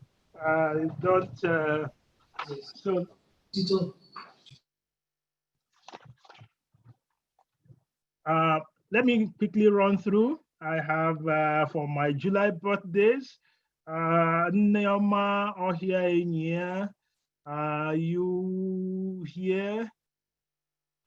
Okay, Daddy and Mommy, please, you can stand in for Neoma. Please, on behalf of the church, extend our heartfelt happy birthday greetings to Neoma. They're gone. Huh? They're gone. Oh, they're gone? Okay. All right. Let me also go to Ugone. Ugo, where are you? That's my lovely beauty. Where's my lovely beauty, Ugo? Are you there? Not online. Two parents. Okay, but Daddy and Mommy are there. I don't know whether their internet can pick that. Daddy and Mommy. They're gone too. No, Daddy and Mommy is here. I can see them. Where? Look for Moto G Plus. Moto G Plus. Moto G Plus. Yes. Yes. Can you see us? Yes, yes. Moto. Hello, Moto. How are you, Moto? Yes, we praise God for goodness. She's 26, and we are wishing her long life, good health, and the fear of God always. Amen. Amen. So please extend that. You also want to extend that same greeting, right? Yes. Okay. God continue to and direct our ways. Amen. Thank you so much. So I go to we'll go. Let's skip number 3 to put it number 12. Okay. Then I go to Chinyere Oriako. Chichi, where did I think? Okay, I'm right here. There. Oh, yes, that's Chichi. Do you see Chichi? I like my Chichi. Yes, I see you, Chichi. Oh. Yes, that's Chichi. How are you? Happy birthday, right? Thank you, I'm good. Yes, I don't ask for the years in public, so yeah, good. You don't want to say that into my ears in public, right? So don't worry. But where is Daddy? Where's Mommy? I think I see. Yeah, Mommy. we're in a different room. That's why, but they're in there. Oh, they're in there, right? Yeah. All right. Just know that. Yes, on behalf I'm here. Okay. Where is the cake, Mommy? That you said you've got. Well, unfortunately, we are not home ate it now. on the road. Traveled, and so yes, so the birthday girl is very happy that God granted her life, and our prayer is that God will give her more wisdom in Jesus' name. Amen. Amen. All right. Let's go to the next house. I have Patience Azunka and Rose in here. Mommy and daughter all are celebrating one month. Mommy and daughter, I don't see. Do you see them? No. I don't see mommy and daughter, but on behalf of the church, we extend our heartfelt this day. And then I see Toby Abaeze. Toby Abaeze. Is Toby here? I don't see Toby. All right, let me now go to King and Zuri. Oh, Toby is right here. Oh, Toby, how are you? I'm doing great. Good, good. Birthday boy, right? Yeah. So how do you? Yeah, you feel good? Yeah. Okay, did mommy get that cake, right? Yes. Not yet. Yes. Yes. Oh. Happy birthday song. We got a surprise. Yeah, they're gonna sing the happy birthday song. Oh, boy, that's a big one, 14. Wow, I think that should be enough for everybody online, right? Oh, good, good, good. So very soon we're going to cut it and we share it among everybody. Yes, that's so nice. All right, thank you so much. Yes, so we're going to sing one song. Don't worry. Then let's move to King and Zuri Imo. King. No, not Benny yet. Don't come to Benny yet. Let me finish with Zuri and the King. Then I'll come to Benny. Ah, there we go. There we go. This is Zuri. Okay, Zuri. That is so nice, Zuri. Mommy got the cake, and daddy got the cake too. He's asking, did you get a cake? Oh, what happened? Mommy ate the cake, right? Okay, mommy ate cake. All right. Okay, don't worry, mommy will get another one, right? Okay. And the King also is celebrating like you, correct? Always. Where is King? King. Did you see King? Did you see King? On video. Not on video. He's sleeping or what? But I saw mommy too, right? Did you see mommy, King? Yeah, that's the mommy I'm saying. It's not on video. Mommy is not also on video? Yes. All right, maybe they are eating the cake they don't want to share with us. Okay, King Zuri, we recognize you and we're so happy for you. All right, let's now go to Ben. Benny. Oh, yeah. Good boy. Oh, that is Benny O'Hara. That's the cake right there. Where is Daddy? Daddy is not there. Daddy's over here. Daddy, why don't you stand at the back so we can all see you? Yeah, please. Hurry up, because that cake should not get cold. Yeah.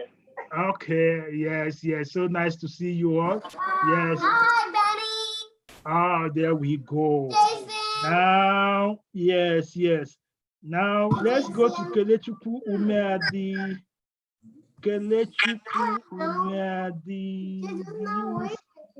Casey. They're not here. Casey is not there. We're right here. Okay, please. If you don't see Casey, there's no song for you tomorrow. There we go. 11 already? Boy, how we grew up so fast. Casey, we're so proud of you. God bless you all. All right. Now let me quickly go to now let's go to Jean, Sister Adak Nwobilo. Yes. Sister Adak Nwobilo, are you there? Daddy, mommy. Please. Daddy. Sister Adak, are you there? I'm here. Please highlight Sister Adak, please. Happy birthday, My dear pastor, it's a special month. Yes. You can see how many people the king and queens are celebrating for July. And on behalf of my children, my daughter is 4th July. My son is 9th July. I am 14th July. We are saying to God be all the glory that we are all here. I didn't die from COVID-19, even though we are -1. Our God is good. So we say thank you, Lord. Amen. Amen. Sister Daku, I don't know you were so good in mathematics like this because you only want to do one birthday cake. Yeah? Where is the cake, by the way? It was a lot of cakes, but you were late, but it's not too late. So the whole cake has been cut and eaten. So we just have it in memory. Okay. Just because you didn't want to share with us, eh? All right, all right. Now let me go to our elder Ihani Matthew. Where are you? I will have to put that, then I'll go to the floor in case I missed someone. Prince Showboy, please make sure you get a song for me for birthday this thing. Please keep one birthday song for me now. Quickly, quickly. Yes, don't just laugh at me. Get it ready. I'm coming back to you. Yes. Where is the elder? Because there's board meeting today. If I don't recognize him, that's the first item on the agenda. Elder, where are you? Is maybe watching from YouTube. They left. Elder is gone. All right. Okay, that is noted. All right. Please, any other July person online here before I go to the last one? Any other birthday person? All right, Pastor, I am July. I forgot, please.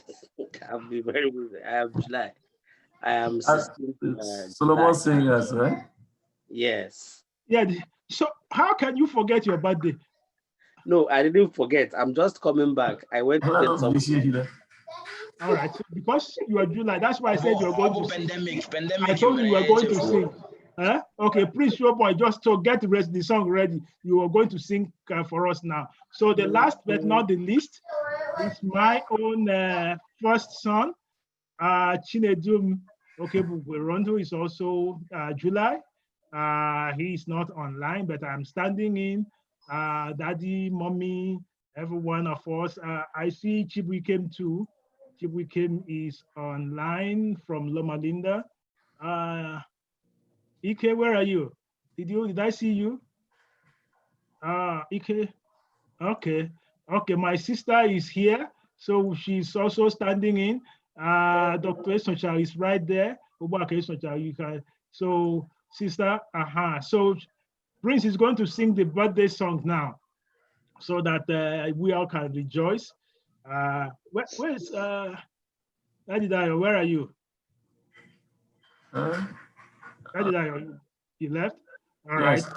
Okay, so Prince, go ahead. That birthday song, let us rejoice with them. Then we pray. Then we do the final round so that everybody can go and rest. I know it is late. Prince, you ready? Are we singing it for him? Oh, mommy? Yes. Yeah, he's singing. The Prince is singing it for us. Oh, okay, that's all great. The July celebrants. Okay. Yeah. I'm going to do without piano. I'm just going to sing just happy birthday, the normal happy birthday song we know. Happy birthday to us. Happy birthday to you. Happy birthday, happy birthday, happy birthday to you. Happy birthday to us. Happy birthday to you. Happy birthday, happy birthday, happy birthday to you. How old are you now? How old are you now? How old are you now? How old are you now? Happy birthday. Good Lord bless you. May the good Lord bless you. May the good Lord bless you all. Happy birthday to you.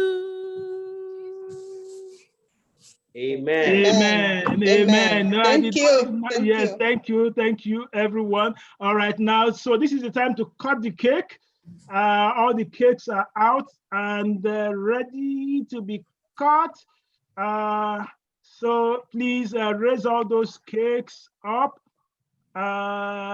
Yes.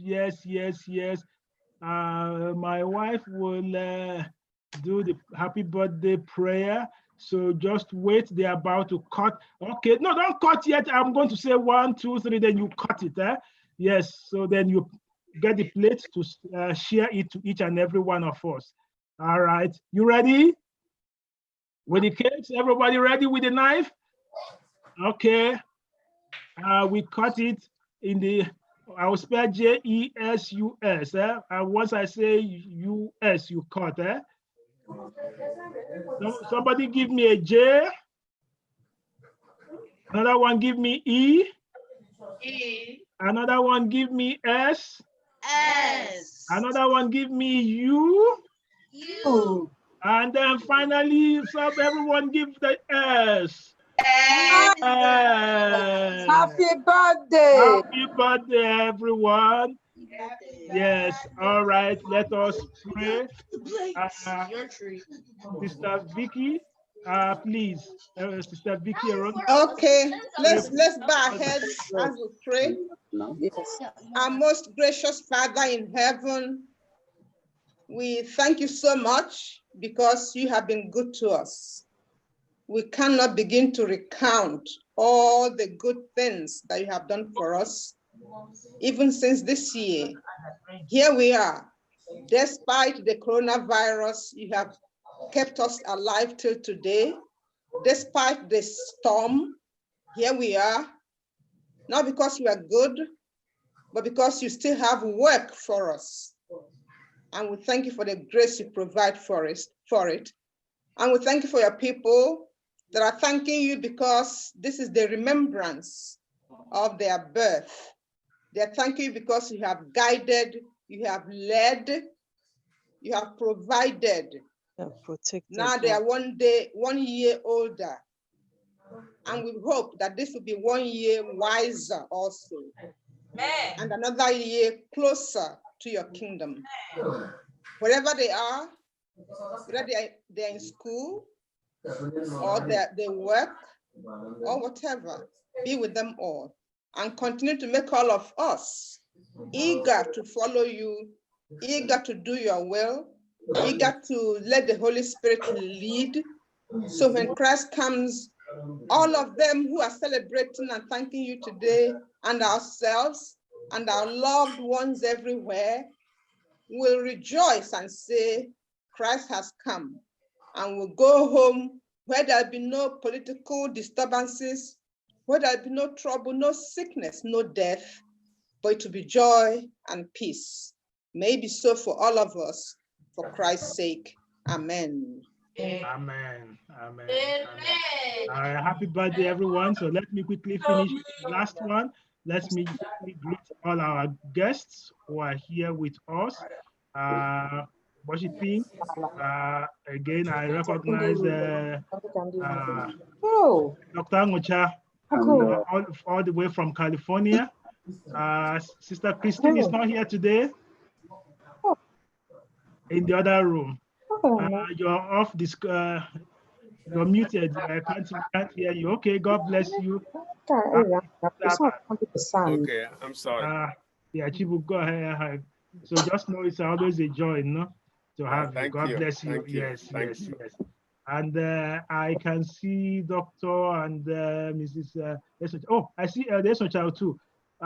Please go ahead. Yes. Happy Sabbath. Happy Sabbath. Yes. All right. Let me go on.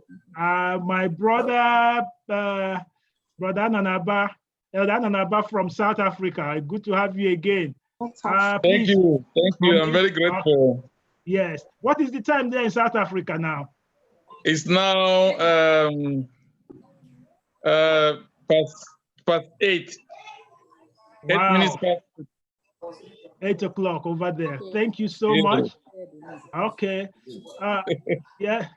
So come again. Yeah, Tommy Sendia.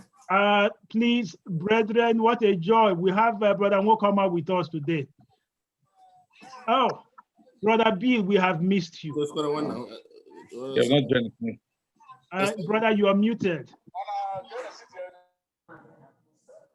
Brother Nwokoma, you are muted. Bill. So please turn that camera. Can you hear me now? Yes, we can hear you. All right, I miss you all too. I'm here with friends, and we have been worshiping with you. That's Brother Kenton and his wife. Amen. Amen. You are welcome. Yeah, so please. Sabbath. And No, he didn't. the